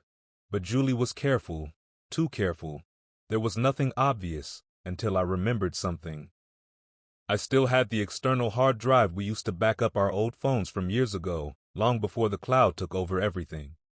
It was tucked away in the drawer under the TV, forgotten but still there. I plugged it in, my fingers trembling as I opened the file labeled 2009. The photos hit me first. Dozens of them, of Julie and me during what I remembered as the happiest time of our lives. We were newlyweds then, traveling, going to friends' weddings, house hunting. I clicked through them, the past smiling back at me, mocking how naive I'd been. Then I found something else, a folder within the folder. Florida trip, it was labeled. I vaguely remembered that Julie had gone to Florida with her girlfriends for a week. Girls' trip, nothing strange about it. I clicked it open, expecting to see beach photos and pictures of cocktails. But the photos weren't of beaches, not all of them anyway. There were pictures of her in a restaurant, but not with her friends. She was sitting across from Mark. He looked younger, maybe 10 or so years younger, but there was no mistaking him. He had his arm slung casually over the back of her chair, the way you do with someone you're comfortable with, intimate with. The kind of body language that says a lot more than words ever could. I scrolled through the pictures in a daze. Them by the water. Them at a bar, smiling too closely for it to be innocent. A shot of Julie standing on a hotel balcony, taken from behind, as if by someone standing in the same room. My heart pounded in my chest, adrenaline spiking. I could feel it now. This wasn't just some fling or flirtation. This was something deep, something that had been there long before I was even aware of its existence. And then I noticed something that nearly knocked me out of my chair. The last few photos in the folder weren't from Florida. They were taken months later. Julie was visibly pregnant in some of them, holding her belly. Mark was in those pictures too. Not in all of them, but enough that it made my blood run cold. Mark had been around when Ethan was conceived. I slammed the laptop shut and stared into the darkness. The room felt too small, like the walls were closing in on me. I was gasping for air, trying to process what this meant. Was Ethan? I didn't want to believe it. But the nagging feeling that had been following me for weeks suddenly turned into certainty. This wasn't just about Julie and Mark. This was about my entire life. The next morning, I didn't wait for subtlety. As soon as Ethan left for school, I dropped the bombshell. I didn't care if I came off as paranoid or out of control. I wanted answers. "We need to talk," I said, standing in the kitchen doorway, blocking her exit. Julie looked up from her coffee, already on edge. "What's going on?" she asked, clearly thrown by the look on my face. I didn't ease into it. "What happened in 2009? I asked, my voice sharper than I intended. "And don't lie to me." Her reaction was quick, too quick. "What are you talking about?" She forced a laugh, but I could see the way her eyes darted to the side, the way her fingers tensed around her mug. I threw the words at her like a challenge. Florida, Mark, the photos. Each word hit her like a punch. I saw the color drain from her face, her eyes widening. She knew she was cornered. She set the mug down carefully, like she needed to control something, even if it was just that small action. Then she met my eyes, and I saw something shift. It wasn't fear. It wasn't regret. It was defiance. "You went through my stuff?" she spat, her voice low but sharp. "What the hell is wrong with you? What's wrong with me? What's wrong with you?" I could barely keep my voice from shaking. "You lied to me, for years. What happened in Florida, Julie? And don't give me some bull excuse. I know about Mark. I know about everything." She stared at me, her face unreadable for a long moment. And then, to my shock, she didn't deny it. She didn't even try. Instead, she crossed her arms, leaned against the counter, and let out a cold, bitter laugh. "You really want to know?" she said, her voice dripping with sarcasm. "Fine, I'll tell you. Mark and I were together before you and I ever met. We were serious. Then I got pregnant. Yes, with his baby, not yours. if that's what you're so desperate to hear. I felt the words hit me like a sledgehammer. His baby, Ethan, was Mark's. Julie didn't stop. She'd crossed some invisible line where she didn't care anymore. I ended things with him because I thought I could start fresh with you. I thought you'd never find out, but clearly I underestimated you. I couldn't breathe. My mind was racing, trying to make sense of everything, trying to process the fact that Ethan, my son, wasn't mine. That I'd been living a lie, raising someone else's kid. I stood there, frozen, and Julie, she didn't flinch. If anything, she looked almost relieved, like some massive weight had been lifted off her shoulders. She had nothing to lose now. You weren't supposed to know, she said, but now you do. And just like that, the truth, cold and brutal, was laid out between us. There's a moment after the explosion where everything goes quiet. Like the air's been sucked out of the room, and all that's left is the sound of your own heartbeat pounding in your ears. That's how it felt after Julie dropped the truth on me. She just stood there, arms crossed, her words hanging in the air like smoke, watching me unravel. I should have yelled, should have screamed, thrown something, anything to match the chaos in my head, but I couldn't. I was frozen in place, stuck in this hellish limbo between disbelief and fury. All I could do was replay her words over and over, the same sentence ripping through my mind like shards of broken glass. Ethan's not your son, he's Mark's. My knees buckled, and I sat down hard on the edge of the couch. I didn't even feel the pain. Julie hadn't moved. She was still leaning against the counter, like she was waiting for me to do something. Maybe she expected a fight, some dramatic, fiery blowout. But I wasn't going to give her that. Not yet. I looked up at her, my voice barely above a whisper. How long? It wasn't much of a question, but it was all I could manage. Her eyes flicked to the side, her jaw tightening for a second. Before we got married. I broke it off with him when I found out I was pregnant. You and we started dating a few months later. And Ethan, my voice cracked at the name. Did you ever plan to tell me the truth? Julie's face didn't soften. If anything, she seemed colder now. No, why would I? You were doing a great job. Mark wasn't ready to be a father. You were. I flinched like she'd slapped me. You were doing a great job. Like I'd been cast in a role, playing the part of a father, never realizing I wasn't even in the right play. She kept talking, and I hated how calm she sounded, like she'd thought through every piece of this. Mark and we kept in touch, for Ethan's sake. She finally moved, pacing now, her fingers tapping against the counter like she was growing impatient with this conversation. He wanted to be involved, at least in some way, so we made sure Ethan had him around, just not in the way you think. My mind was racing, piecing together all the moments I'd never questioned, the baseball games, the friendly nods between them, the way Mark had seemed so comfortable around Ethan. All of it had been right in front of me, and I'd been too blind to see it. Does Ethan know? I asked, the question twisting in my gut like a knife. I didn't want to hear the answer. I already knew what it would be. Julie stopped pacing, her arms folding across her chest again, as if protecting herself. No, he doesn't need to know. He thinks you're his father. You are his father. I snapped at that. Don't you dare twist this around. I'm not his father. I'm just the idiot who's been raising someone else's kid without knowing. She flinched at my words, but I wasn't done. The fury that had been building, bubbling under the surface, finally broke free. I stood up, closing the distance between us, my hands trembling with rage.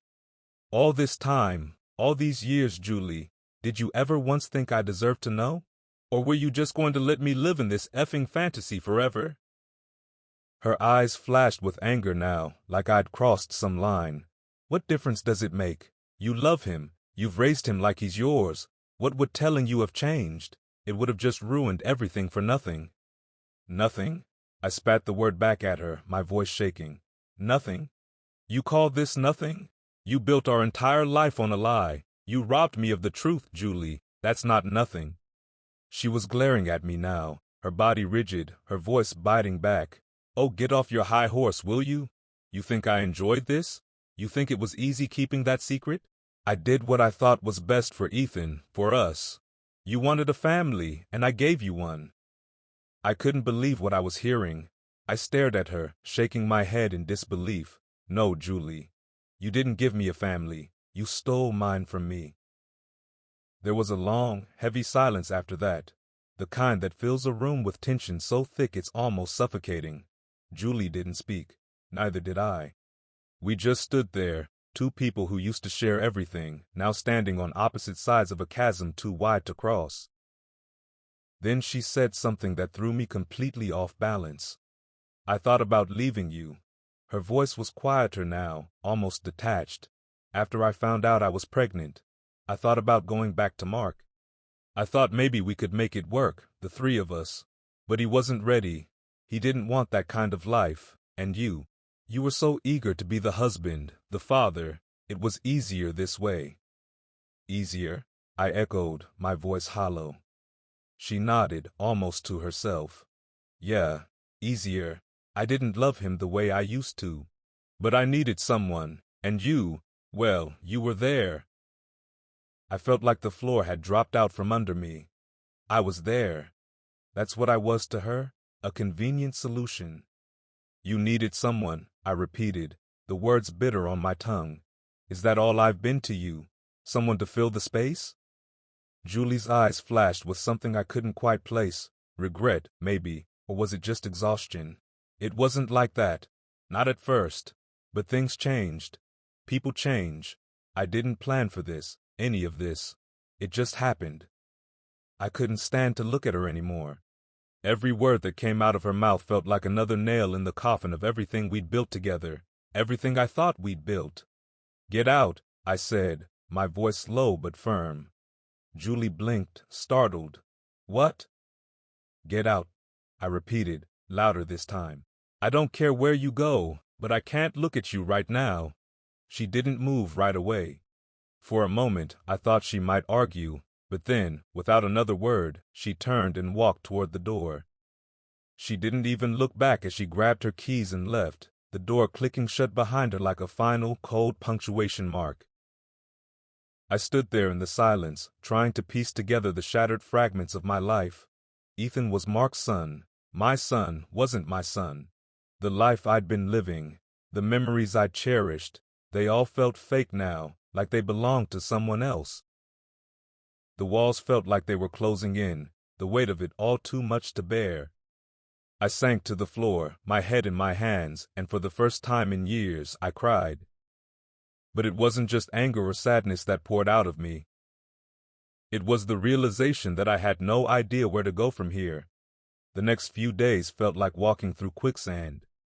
Everything slowed down, but I kept sinking, struggling to breathe, trying to figure out how to live with this crushing truth that Ethan wasn't mine.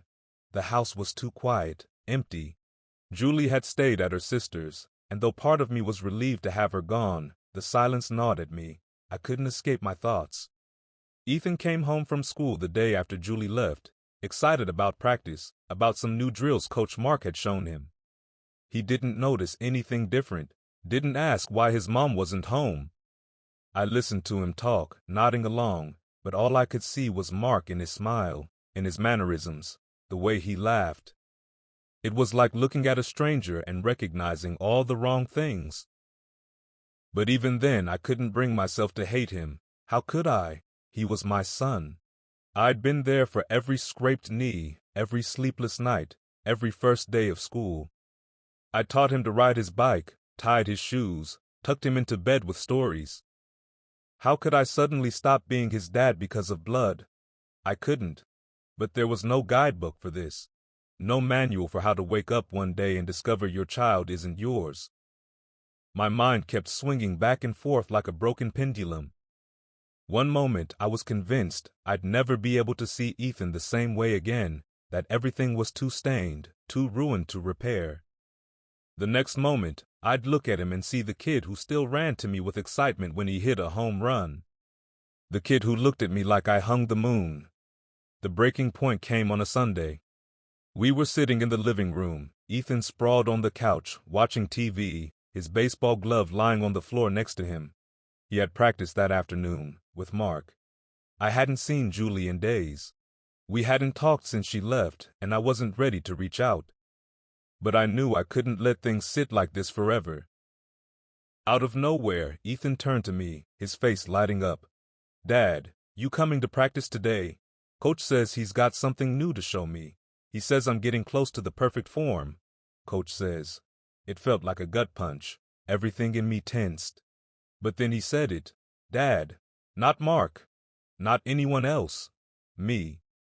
"I don't know, Bud," I said slowly, trying to sound casual, but the words felt heavy in my mouth. "You really like Coach Mark, huh?" Ethan gave me a puzzled look. "Yeah, of course. He's awesome." "Why?" I wanted to tell him. The truth was right there, a knot in my throat that I could untangle with a few simple words. I could finally rip off the Band-Aid, let him know everything, that Mark wasn't just his coach, that there was more to this picture, more than he'd ever imagined. But instead, I just stared at him, my hands gripping the arm of the chair. What would that even accomplish? Destroy his image of me? Blow up his entire world, just like mine had been shattered? Ethan looked at me, eyes wide with concern. "Dad, you okay?" I blinked, swallowing the truth down like poison. I couldn't do it. Not yet. Maybe not ever. What good would it do to tell him now? I wasn't ready to lose him, to risk him looking at Mark the way he'd always looked at me. I couldn't bear the thought of watching that connection, that bond we had, dissolve into something uncertain. I forced a smile, though it felt more like a grimace. "Yeah, buddy, I'm good. Just a lot on my mind." He gave me a small smile, his eyes still full of that childlike trust I had taken for granted. "You'll feel better after practice, right?" I nodded, even though my stomach twisted into knots. "Yeah, after practice." But I didn't go. I couldn't. I drove him to the field, but instead of staying, I told him I had some errands to run. I didn't know how to face Mark, not now, not when everything between us had shifted into something grotesque. Watching them together, knowing what I knew, was unbearable, so I left. Later that night, I was standing in the kitchen staring out the window when I saw Julie's car pull into the driveway. I hadn't told her to come back, hadn't even planned on seeing her, but there she was, stepping out of the car with a determined look in her eyes. She walked in without knocking, like she still belonged here. Maybe, in a way, she did. She was quiet, composed, but there was tension in the air, thick and heavy. "We need to talk," she said, her voice firm but not cold. I stood across from her, my hands gripping the counter. "About what? There's nothing left to say, is there?" Julie crossed her arms, her face unreadable. "We need to talk about Ethan. What happens now?" I felt my chest tighten. What happens now? I hadn't even let myself think about it, not fully. I'd been living in this limbo, suspended between anger and heartbreak, unable to make any real decisions. "What are you suggesting?" I asked slowly. Julie's eyes softened, but only a little. "I know you're angry. I know I've hurt you. But Ethan doesn't know anything, and he doesn't need to." I shook my head, my voice low. "He deserves the truth." She stepped forward, her eyes locking onto mine with a fierceness I hadn't expected. "Does he? Does he deserve to have his entire world shattered? To find out that the man he's called Dad his whole life isn't his biological father? Do you really think that's what's best for him? Or do you just want to hurt him the way you're hurting right now?" Her words hit me hard. I wanted to argue, to fight back, but there was a truth in what she said that I couldn't ignore. What would it do to Ethan if I told him everything? He trusted me. He looked up to me. And no matter how much I wanted to burn everything to the ground, I couldn't bring myself to destroy him in the process. Julie moved closer, her voice softer now. "You've been his dad from the start. You still are. Don't throw that away because of what I did." The anger inside me flared again, but it was tempered by something else, something quieter. A deep, aching sorrow for the boy who had no idea his entire life had been built on lies. And for me, the man caught in the middle, forced to decide whether to hold on to the only truth I had left or to protect the innocence of a child I loved more than anything. "I need time," I finally said, my voice breaking. Julie nodded, her face softer now, like she understood. "Take all the time you need, but just remember, Ethan's still your son. He's always been your son." I didn't answer her. I couldn't. The weight of the decision was crushing me, and for the first time, I wasn't sure if I could carry it. As Julie turned to leave, I felt something shift inside me. This wasn't just about me anymore. It never had been. It was about Ethan. And no matter what I decided, his life, the life I'd been a part of from the very beginning, was the only thing that mattered. But what the hell was I going to do? After she left, I sat in the dark for what felt like hours, wrestling with everything that had just happened. The rage, the betrayal, the guilt, they were all swirling inside me, pushing me toward some kind of resolution. But there wasn't one. Not yet. All I knew was that, for better or worse, I had a decision to make. A decision that would change everything, for me, for Julie, and most of all for Ethan. And no matter which path I chose, I wasn't sure there was any way to make it out of this without breaking something, or someone. The only question now was, who? I spent the next week locked inside my own head, trapped in an endless loop of what-ifs and what-nows. Every time I looked at Ethan, my heart broke a little more. He had no idea his world was balancing on the edge of a cliff, that everything he thought he knew could be ripped away in an instant. And I was the one holding the scissors, deciding whether or not to cut the thread. I replayed every moment in my head, every little clue I'd missed. Every time Julie and Mark had exchanged a glance at the games, every comment Ethan had made about how much he liked Coach Mark. It was all so clear now, but back then I was blind. Happy, but blind. The idea of sitting Ethan down and telling him the truth haunted me. I thought about how his face would change, the shock, the hurt, the questions I wouldn't be able to answer. I thought about how he'd look at me, not as his father, but as someone who had been lying to him his whole life, just like Julie had lied to me. And then I thought about what it would mean to stay silent, to keep the secret buried, to let him keep believing in this version of life where I was his dad, where our family was intact, even if it was built on lies. I could see the appeal in that, the safety in not tearing everything apart. But I also knew I couldn't ignore the truth forever. Something had to give. The breaking point came one night, a week after Julie's visit. I was sitting in Ethan's room, helping him with a school project, some science thing about the solar system. We were cutting out planets from construction paper, arranging them in their orbits, and Ethan was rambling on about black holes and supernovas like it was the most fascinating thing in the world. Then, out of nowhere, he stopped, scissors still in hand, and looked up at me with this serious expression. "Dad, do you think people can just disappear, like completely, like into a black hole or something?" The question threw me. "Disappear? What do you mean?" "I don't know," he shrugged. "Like, just go away and never come back. Or maybe they were never really there to begin with. Maybe we just thought they were." I stared at him, my heart pounding. It felt like he was asking me something else, something deeper.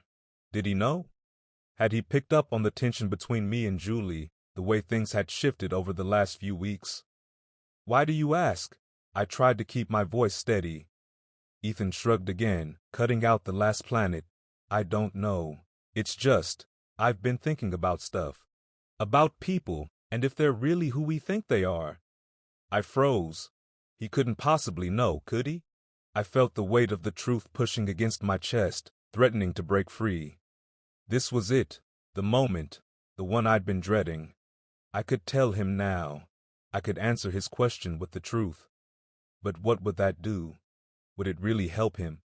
Or was it just my need to unburden myself, to get rid of this poison in my heart? I didn't answer right away. Instead, I put down the scissors and looked at him, really looked at him. my son. Maybe not by blood, but by everything that actually mattered. The kid I taught to throw a baseball, the one I'd hugged when he was scared of thunderstorms, the boy who called me Dad, because that's exactly who I was. Then I made a decision. You know, Ethan, I said quietly, leaning in a little closer, people don't really disappear. Not if they matter to you. Not if they're important. Sometimes things change, but that doesn't mean they weren't real. It doesn't mean they didn't love you. He looked at me for a long moment, his face thoughtful, like he was trying to understand something far bigger than either of us. Then he nodded, a small smile tugging at his lips. Yeah, I guess that makes sense. I swallowed hard, my chest tight. I knew what I had to do now. The next morning, I called Julie. I didn't want to do this over the phone, but I needed to start somewhere. She picked up on the second ring, her voice cautious. Hey, I wasn't expecting to hear from you. We need to talk, I said, my tone flat but calm. In person, about Ethan, about us. There was a pause. Then, okay, I'll come by tonight.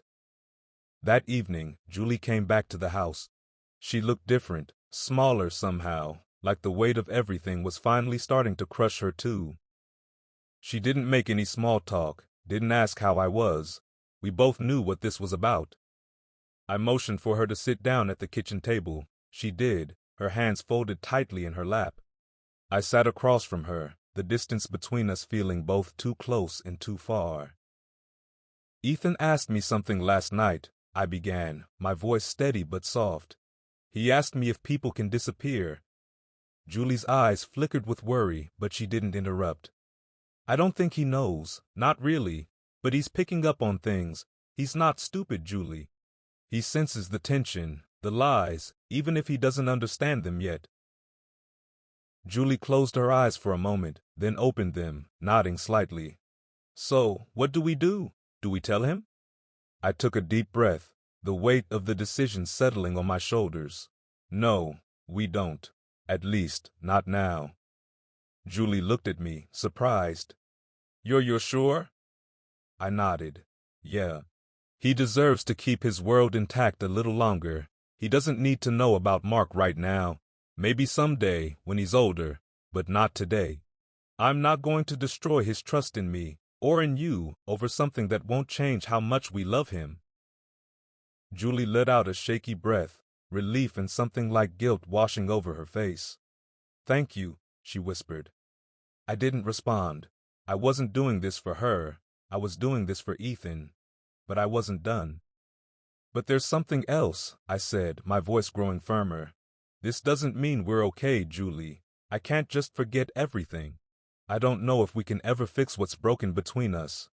She nodded, her eyes filling with tears. I know. I don't expect you to forgive me. I don't want to lose Ethan. I looked down at the table, my hands gripping the edges. You won't, but things are going to be different. I need time. I don't know what's going to happen between us, but Ethan comes first. Always.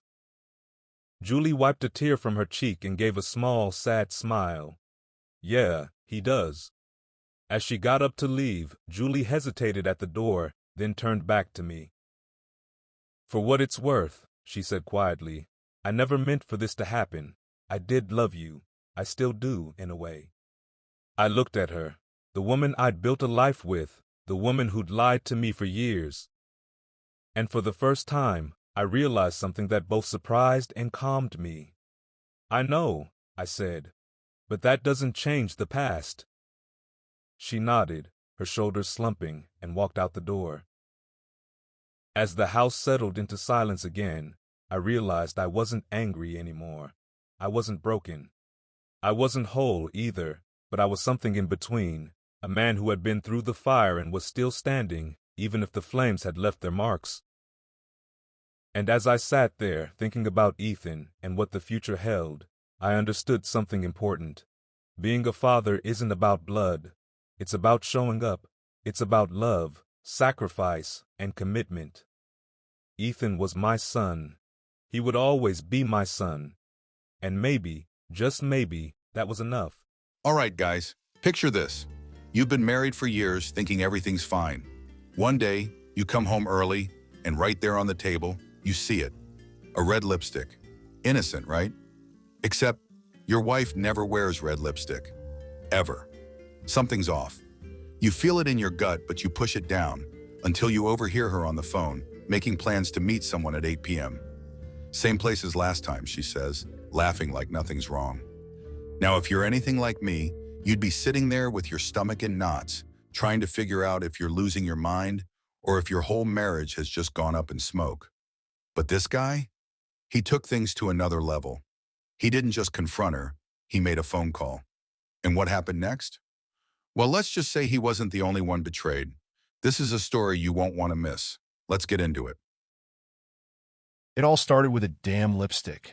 I got home from work a little early, which wasn't usual for me. Emily wasn't expecting me for another hour, so when I walked through the door, it was dead silent.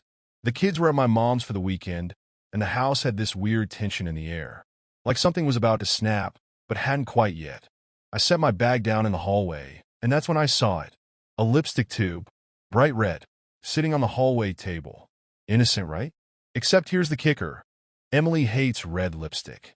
I joked about it a million times. Too bold, she always said. Not my style. And yet, there it was, bold as hell, staring me down like a flashing neon sign. My heart started pounding, but I tried to keep it together. Maybe it was a friend's? Maybe she bought it on a whim? But the nagging feeling wouldn't leave. Something was off, and I wasn't about to ignore it. I walked down the hallway and into the kitchen, and that's when I heard her. Emily, laughing. And not just her usual laugh. This was different. Louder. Carefree. Like she was having the time of her life, and I wasn't invited. I peeked around the corner. She was on the phone, lounging at the kitchen counter, twirling her hair in her fingers. She was facing away from me, so she didn't notice I was there. But I sure as hell noticed everything else. She was wearing a new dress. A short, tight, black one I'd never seen before. Her legs were crossed, and she was tapping her foot on the stool like she was impatient for something or someone. Yeah, I miss you too, she said, her voice dropping into the sugary sweet tone I hadn't heard her use in years. I froze. My skin went cold. The words hung in the air like they were meant for anyone but me.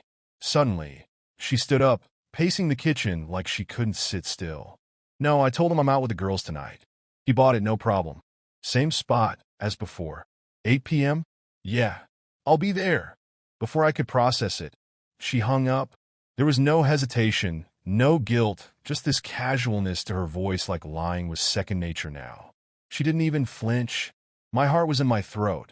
I wanted to scream, storm in there and demand answers. But I didn't. I couldn't. Not yet. I needed more. Instead, I backed out quietly, retracing my steps down the hall, back to the front door, and slipped outside. I stood on the porch, my hands shaking, trying to breathe through the fire burning in my chest. What the hell is happening? I wanted to shout, but I didn't. I had a choice.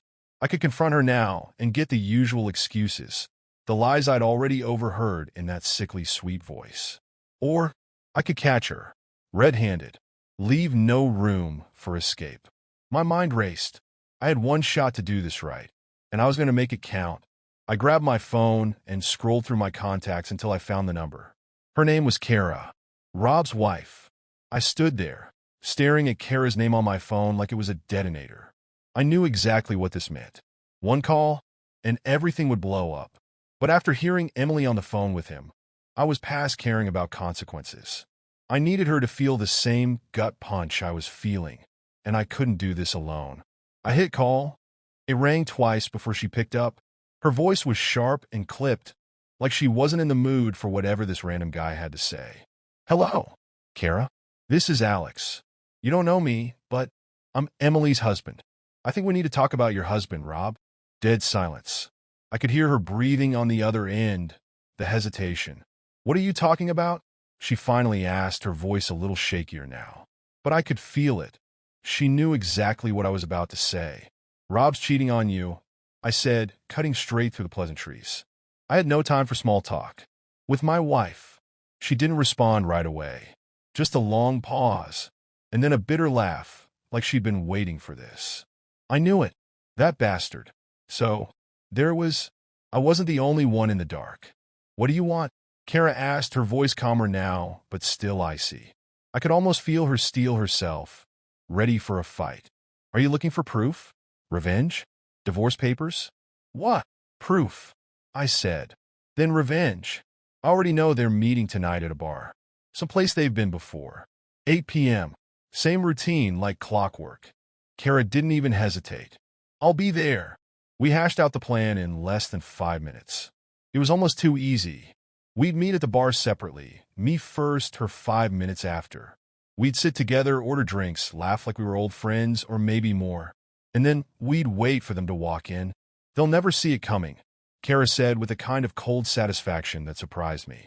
She wasn't just on board. She was eager for this. I couldn't believe how smoothly everything was falling into place. In another world, we might have been on the same side, spouses, sharing stories of betrayal. But tonight, we had a common goal. We were going to blow up their little fantasy world right in front of their eyes. But as the adrenaline started to settle, I realized I was pacing in my living room, my hands still shaking, my heart racing like I was about to walk into a battlefield. I glanced at the clock. 7:15 p.m. I had 45 minutes to get there and prepare for the confrontation that would change everything. Emily was still in the house, upstairs, probably getting ready for him, for the little date. She had no idea that tonight, everything was going to turn upside down.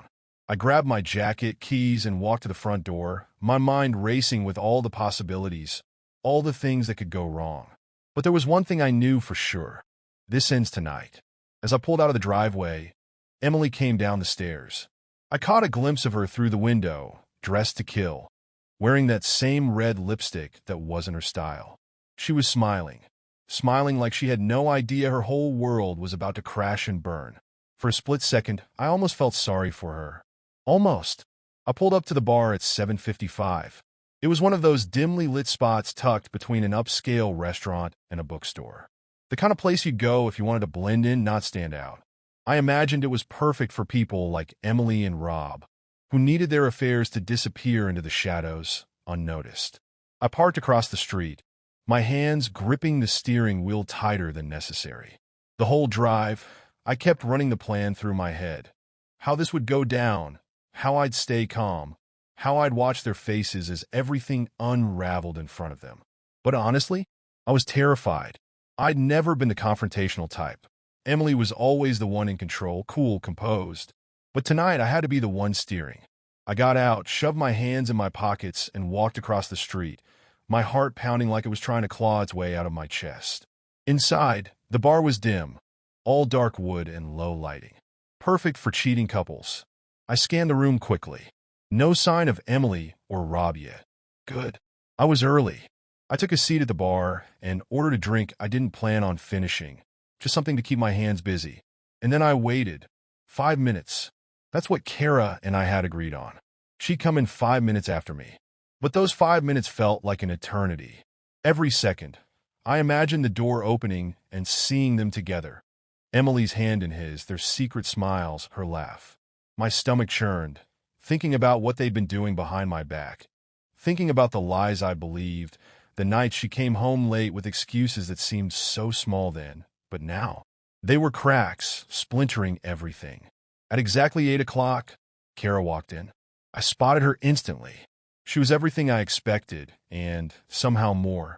She walked with this confident, determined stride like she was ready for battle. Blonde hair pulled back, sharp cheekbones, piercing blue eyes that scanned the room quickly, finding me immediately. She didn't smile, didn't give any acknowledgement, just headed straight to the bar and sat down beside me, as if we were two strangers who just happened to sit next to each other by chance. Kara, I said, nodding slightly. Alex, she replied, her voice low but steady. No time for small talk. We had a job to do. We didn't say much at first, just ordered drinks and made a little forced conversation to complete the illusion. I found myself impressed by how composed she was, like she'd been preparing for this moment for years, like catching her husband in the act was just another day at the office. Me? My leg was bouncing under the table. My palms were sweaty and my mind was racing, already anticipating every outcome. At 8:07 they walked in. I knew the exact moment Emily and Rob entered. Even before I turned around, the air in the bar shifted. I could hear her laughter first, that same carefree laugh I'd heard over the phone just hours earlier, like she was on top of the world. Kara's hand tightened around her glass. I didn't even have to look at her to know. The muscles in her jaw tensed, but she didn't say a word. I turned slowly, my heart hammering in my chest. And there they were, standing by the entrance, scanning the room for a table.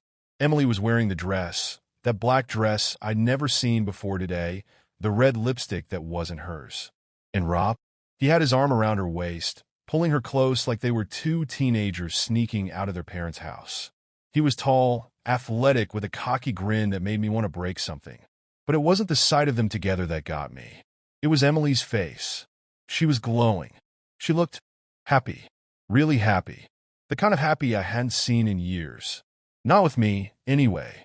I felt a knot tighten in my stomach, but I pushed it down. Now wasn't the time for second-guessing. Kara leaned in slightly, her voice barely above a whisper. Showtime. They hadn't seen us yet.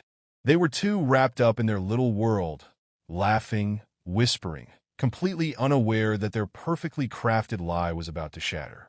I caught Kara's eye, and she gave me a small nod. That was all I needed. I turned back to the bar and raised my glass. To new friends, I said, loud enough for them to hear. Kara clinked her glass against mine, smiling for the first time since she walked in. A cold, calculated smile. To new beginnings. Out of the corner of my eye, I saw Emily freeze.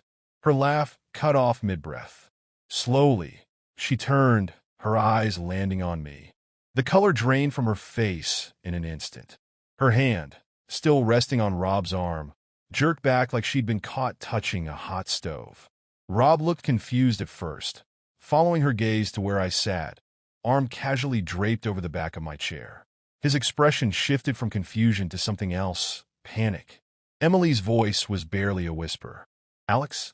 I didn't respond. I just smiled, leaning back in my chair as if nothing was out of the ordinary, as if I wasn't dying inside. Kara, on the other hand, was more direct. Hey, Rob, she said, turning in her seat to face him. Her voice was ice-cold, smooth, and deadly. Didn't expect to see you here tonight. Rob's face went white. He opened his mouth, but no words came out. For a split second, I almost felt bad for him, almost. The shock, the absolute terror in his eyes. He'd been caught, and he knew it. Emily looked from me to Kara and back to me, her eyes wide, like she was scrambling to understand how this was even possible. How her two worlds had just collided so violently. And then, before either of them could say a word, I delivered the final blow. Surprise. The word surprise barely left my mouth before the weight of the moment crashed down like a bomb. For a second, the whole bar felt still, like time itself was holding its breath. Emily stood frozen, her wide eyes darting between me, Kara, and Rob. She was trying to piece it together, but I could see it in her face. She knew. And the moment she realized we hadn't just accidentally ended up at the same bar, her mask shattered.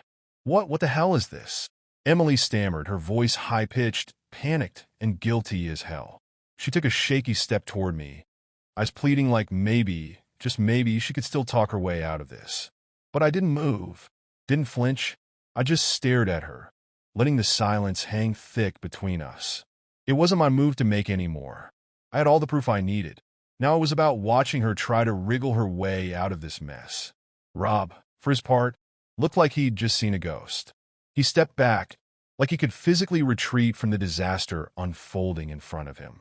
His hands came up, palms out, as if he could somehow push this nightmare away. Kara, wait, this isn't. But Kara wasn't having it. Oh, don't even try. Kara snapped, her voice cutting through the room like a whip. She stood up from her stool, turning fully to face him, her eyes blazing. You think you can look me in the eyes and lie? Right here? Right now? Rob swallowed hard, his atoms apple-bobbing like he was choking on the guilt. I didn't, he began, but Kara wasn't done. Shut up, she spat, her face a mix of fury and disgust. You lying piece of garbage. How long, Rob? How long have you been sneaking around with her? He stammered again, glancing desperately at Emily for support. but she was too busy spiraling in her own panic. The reality of what was happening hit her like a slap to the face. She reached out, her hand brushing my arm. "Alex, please, I pulled back. Not violently, just enough for her to feel the rejection. Enough to let her know I wasn't playing the role of the forgiving husband in her fantasy anymore. "I already know, Emily," I said quietly, the calm of my voice more dangerous than any yelling I could have done. "I know about the texts. I know about him. I know about tonight. So stop lying." My voice broke a little, but I steadied it. "Just stop." She flinched, her face crumbling as tears welled up in her eyes. "Alex, it's not what you think. We weren't." Kara barked out a laugh, cutting her off. "Weren't what?" "Weren't about to screw him tonight, like you've been doing for God knows how long." She gestured at Rob, who was shrinking by the second. "I heard you say it. We both did. You're done, Emily. Just admit it." Emily's lip quivered, and for a moment, she looked like she was going to break down completely. Her eyes darted to Rob, searching for what? Backup? Reassurance? But Rob had already taken a step away from her, like a rat jumping ship. The coward. And suddenly something in Emily snapped. The tears vanished, replaced by a cold, bitter mask. Her eyes hardened, and her voice dropped into something nastier, uglier. "So what?" She spat, her voice dripping with venom. "You think you're a saint? You think I haven't noticed how checked out you've been for months, Alex?" Her words came fast, sharp. "You come home, you act like a zombie, like we're just roommates. And you want to judge me for this?" She pointed at Rob, who was still standing there like a deer in headlights. I could barely believe what I was hearing, the sheer audacity of it. But she wasn't done. "Maybe if you actually cared, if you paid attention to me for once, this wouldn't have happened." Her voice was rising, full of bitterness, anger, and blame. She was blaming me for this. "You never even asked me how I felt. You just assumed everything was fine because it worked for you." Well, newsflash, Alex, it wasn't. Kara rolled her eyes, but I could see her biting back another attack. This was a whole different side of Emily, one I hadn't expected. She wasn't crumbling. She was defending herself, throwing it all back at me like I was the one who'd betrayed her. I took a deep breath, trying to keep my voice steady, even though my head was spinning. "So this is my fault? You're cheating on me, and it's my fault." Emily crossed her arms, lifting her chin in defiance. "You checked out a long time ago. I just stopped waiting around for you to figure it out." Her words hit me like a sledgehammer to the chest. This wasn't just about the affair anymore.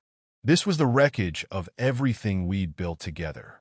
And now she was tearing it apart, piece by piece, right in front of me. Rob, sensing an opening, finally spoke up, though his voice wavered. "Look, man, this wasn't personal. Emily and I." "Shut your mouth, Rob," I said sharply, turning my gaze on him for the first time.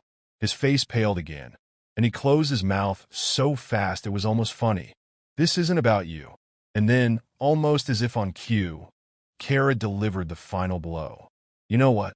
I'm done with this circus," she said, turning to Rob with a cold, dismissive smirk. "You can keep your pathetic excuses. I'll have the divorce papers ready by tomorrow morning. Hope you and your girlfriend here have a great life." She turned to Emily with a look that could kill. "Oh, and if you think for 1 second he won't do the same thing to you, you're dumber than I thought." Emily opened her mouth to respond, but Kara didn't give her the chance. She turned on her heel, grabbed her purse, and walked out without looking back.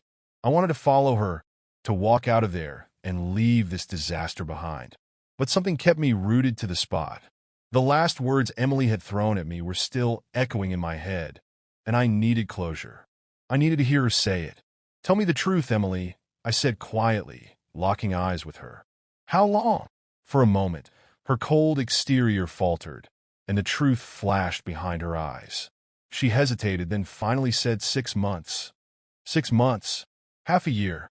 While I'd been here, living in oblivion, trusting her. I stood up, my legs shaky, but firm enough to carry me out of the nightmare. Emily reached for me again, panic returning to her voice. "Alex, wait." But I didn't stop. "Good luck with Rob," I said, my voice flat and emotionless. "You'll need it." And then I walked out the door, into the night, feeling both emptier and lighter than I ever had before. The night air hit me like a slap to the face, cold and sharp, cutting through the haze that had settled over my mind inside that bar. I half expected Emily to come running after me, maybe one final desperate plea, but the door stayed shut behind me. She wasn't going to chase me. She'd made her choice, and now I was making mine. I stopped a few steps outside, taking a deep breath, trying to steady myself. The street was quiet. A few people walked by, laughing, going about their normal lives, completely unaware that mine had just imploded. My head was spinning with everything Emily had said. You checked out. It's your fault. 6 months. How had it gone so wrong?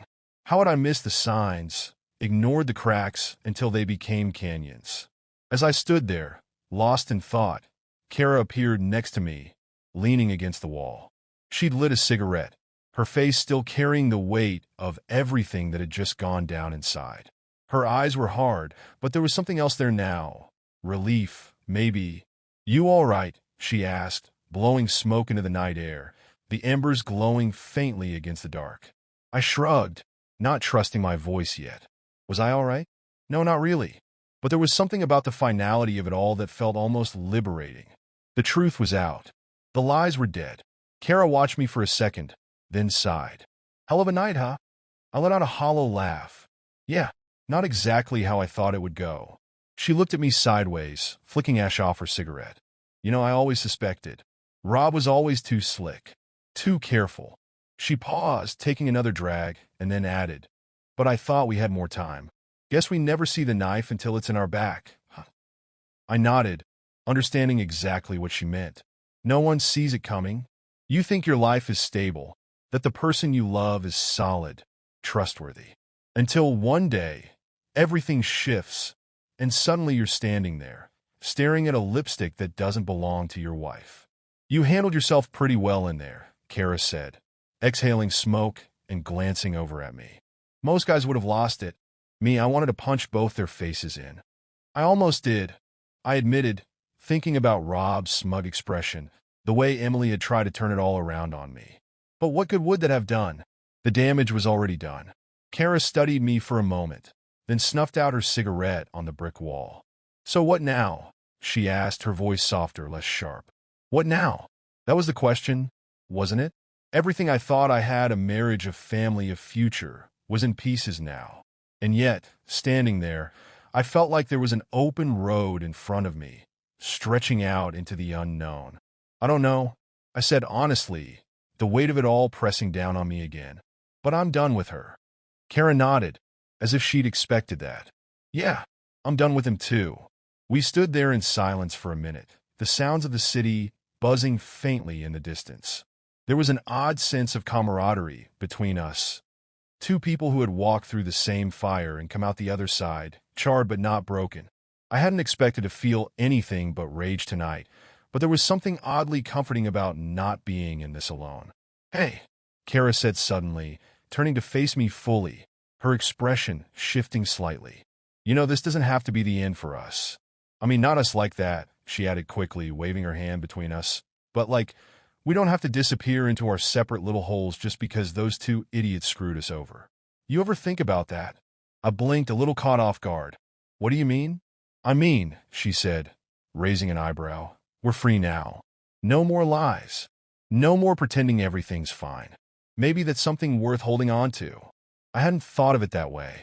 I'd been so focused on the loss, the betrayal, the anger, that I hadn't considered what came after. She was right. We were free. Emily and Rob, they were still tied to their lies, to each other. But me? I didn't have to live in that mess anymore. I smiled, a small, genuine smile that I hadn't felt in months. You're right. Kara grinned, almost mischievous. Of course I'm right. I always am. We both laughed, and for the first time that night, it didn't feel forced. It felt real. She tossed her cigarette, but into the gutter and stepped closer. How about this? There's a diner down the street. Let's grab a coffee. Something strong enough to keep us from drowning in all this crap. I hesitated for a second. The old me, the one who'd spent the last few years tangled up in routine and responsibility, would have politely declined, said I needed to go home to process everything. But that version of me was gone, burned away by betrayal and lies. Yeah, I said, my voice steadier now. I could use a coffee. We started walking down the street, side by side. The tension between us had lifted, replaced by something lighter, like survivors who'd just crawled out of a wreckage, still bruised but grateful to be alive.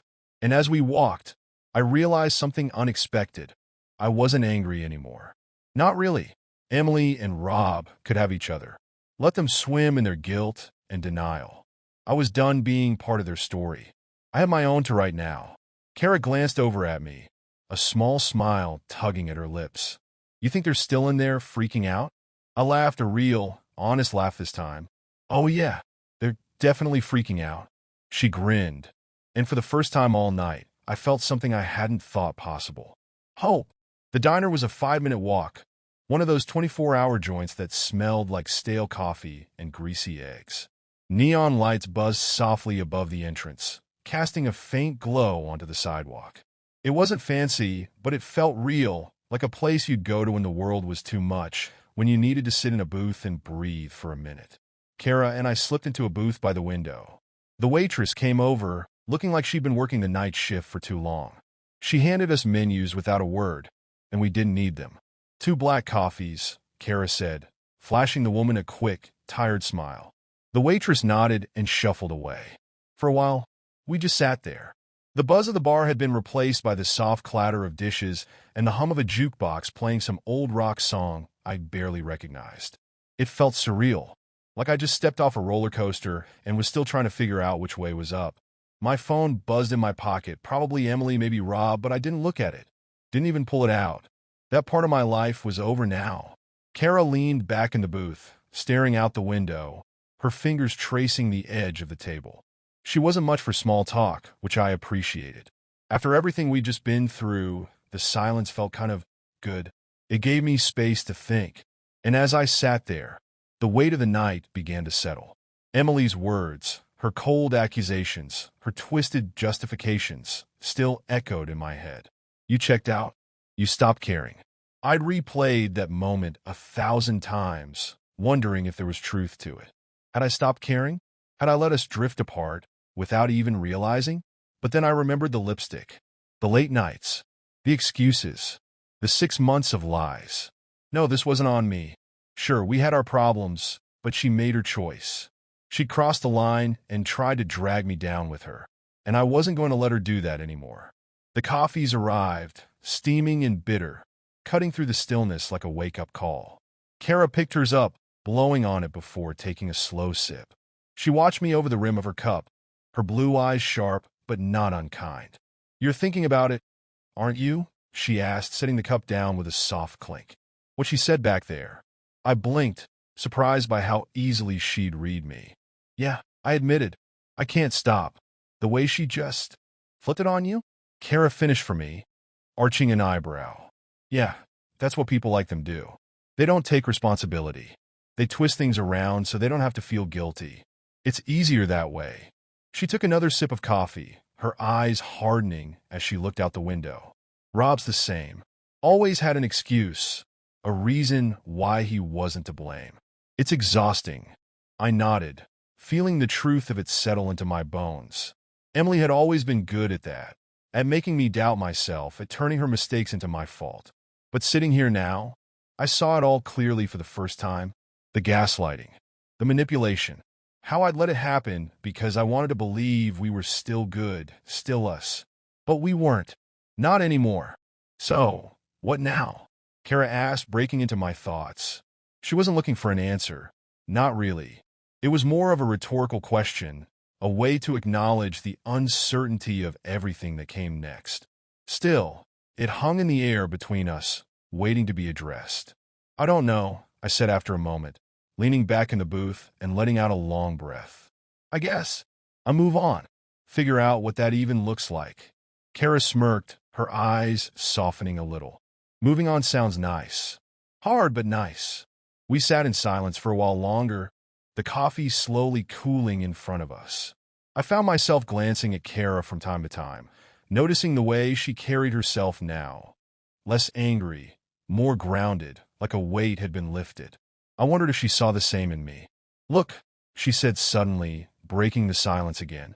I know this is all fresh, and it's probably weird to say this right now, but thanks. I looked at her, confused. For what? For calling me, she said simply, shrugging. For not letting me stay in the dark, playing the clueless wife while Rob made a fool out of me. I would have kept believing him, you know? I would have kept trusting that we were okay. But tonight you gave me a way out, and I needed that. I didn't know what to say. Her words hit me harder than I expected. I'd been so wrapped up in my own mess. I hadn't thought about how much this night had changed her life, too. Kara wasn't just a partner in this revenge plan. She was walking away from her own wreckage, and somehow, in the chaos, we'd helped each other escape. Thank you, I said, meaning it more than I knew, for not letting me lose my mind in there. She smiled at that, a real smile this time, one that reached her eyes. Hey, we made a pretty good team, didn't we? I laughed, surprised by the warmth that spread through me. Yeah, we did. There was a pause, a comfortable one this time. The kind of silence that didn't need to be filled. We'd been through hell tonight, but somehow, we'd come out the other side not as victims, but as people who had taken control of the story, rewritten the ending on our terms. There was power in that. Kara's phone buzzed on the table. She glanced at it and sighed, her smile fading slightly. Rob, she muttered, rolling her eyes, probably freaking out, trying to explain his way out of this. I nodded, my own phone still buzzing with unanswered calls and texts from Emily. But I didn't feel the need to respond. Not yet. Maybe not ever. So, Kara said, picking up her phone and sliding it into her pocket without looking at the messages. What do you think? Want to keep this friendship going? I could use someone who knows exactly what it's like to walk through this kind of fire. I looked at her, surprised again, but in a good way this time. We'd started this night as strangers, united only by our betrayal. But somehow, in the aftermath, we found a strange sort of friendship in the ashes. Yeah, I said, smiling. I'd like that. She smiled back, raising her cup in a mock toast. To new friends. To new beginnings, I added, clinking my cup against hers. As we sat there in the quiet hum of the diner, a strange sense of peace settled over me. The pain was still there, the betrayal still fresh. But for the first time in months, maybe even years, I felt like I could breathe again. Like I wasn't trapped in the web of Emily's lies anymore. I was free. Kara and I talked for a while longer, laughing at the absurdity of it all, sharing stories we never thought we'd tell.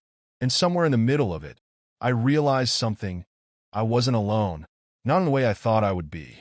I had someone who understood, who'd been through the same storm and was still standing, just like me. We paid the check and stepped out into the night, the cool air crisp against my skin. As Kara turned to leave, she looked back over her shoulder, a smirk playing on her lips. You know where to find me, Alex. Don't be a stranger. I won't, I said, meaning it. And as I walked back to my car, the night sky above me, I realized I had no idea what the future held. But for the first time, that didn't scare me. It excited me.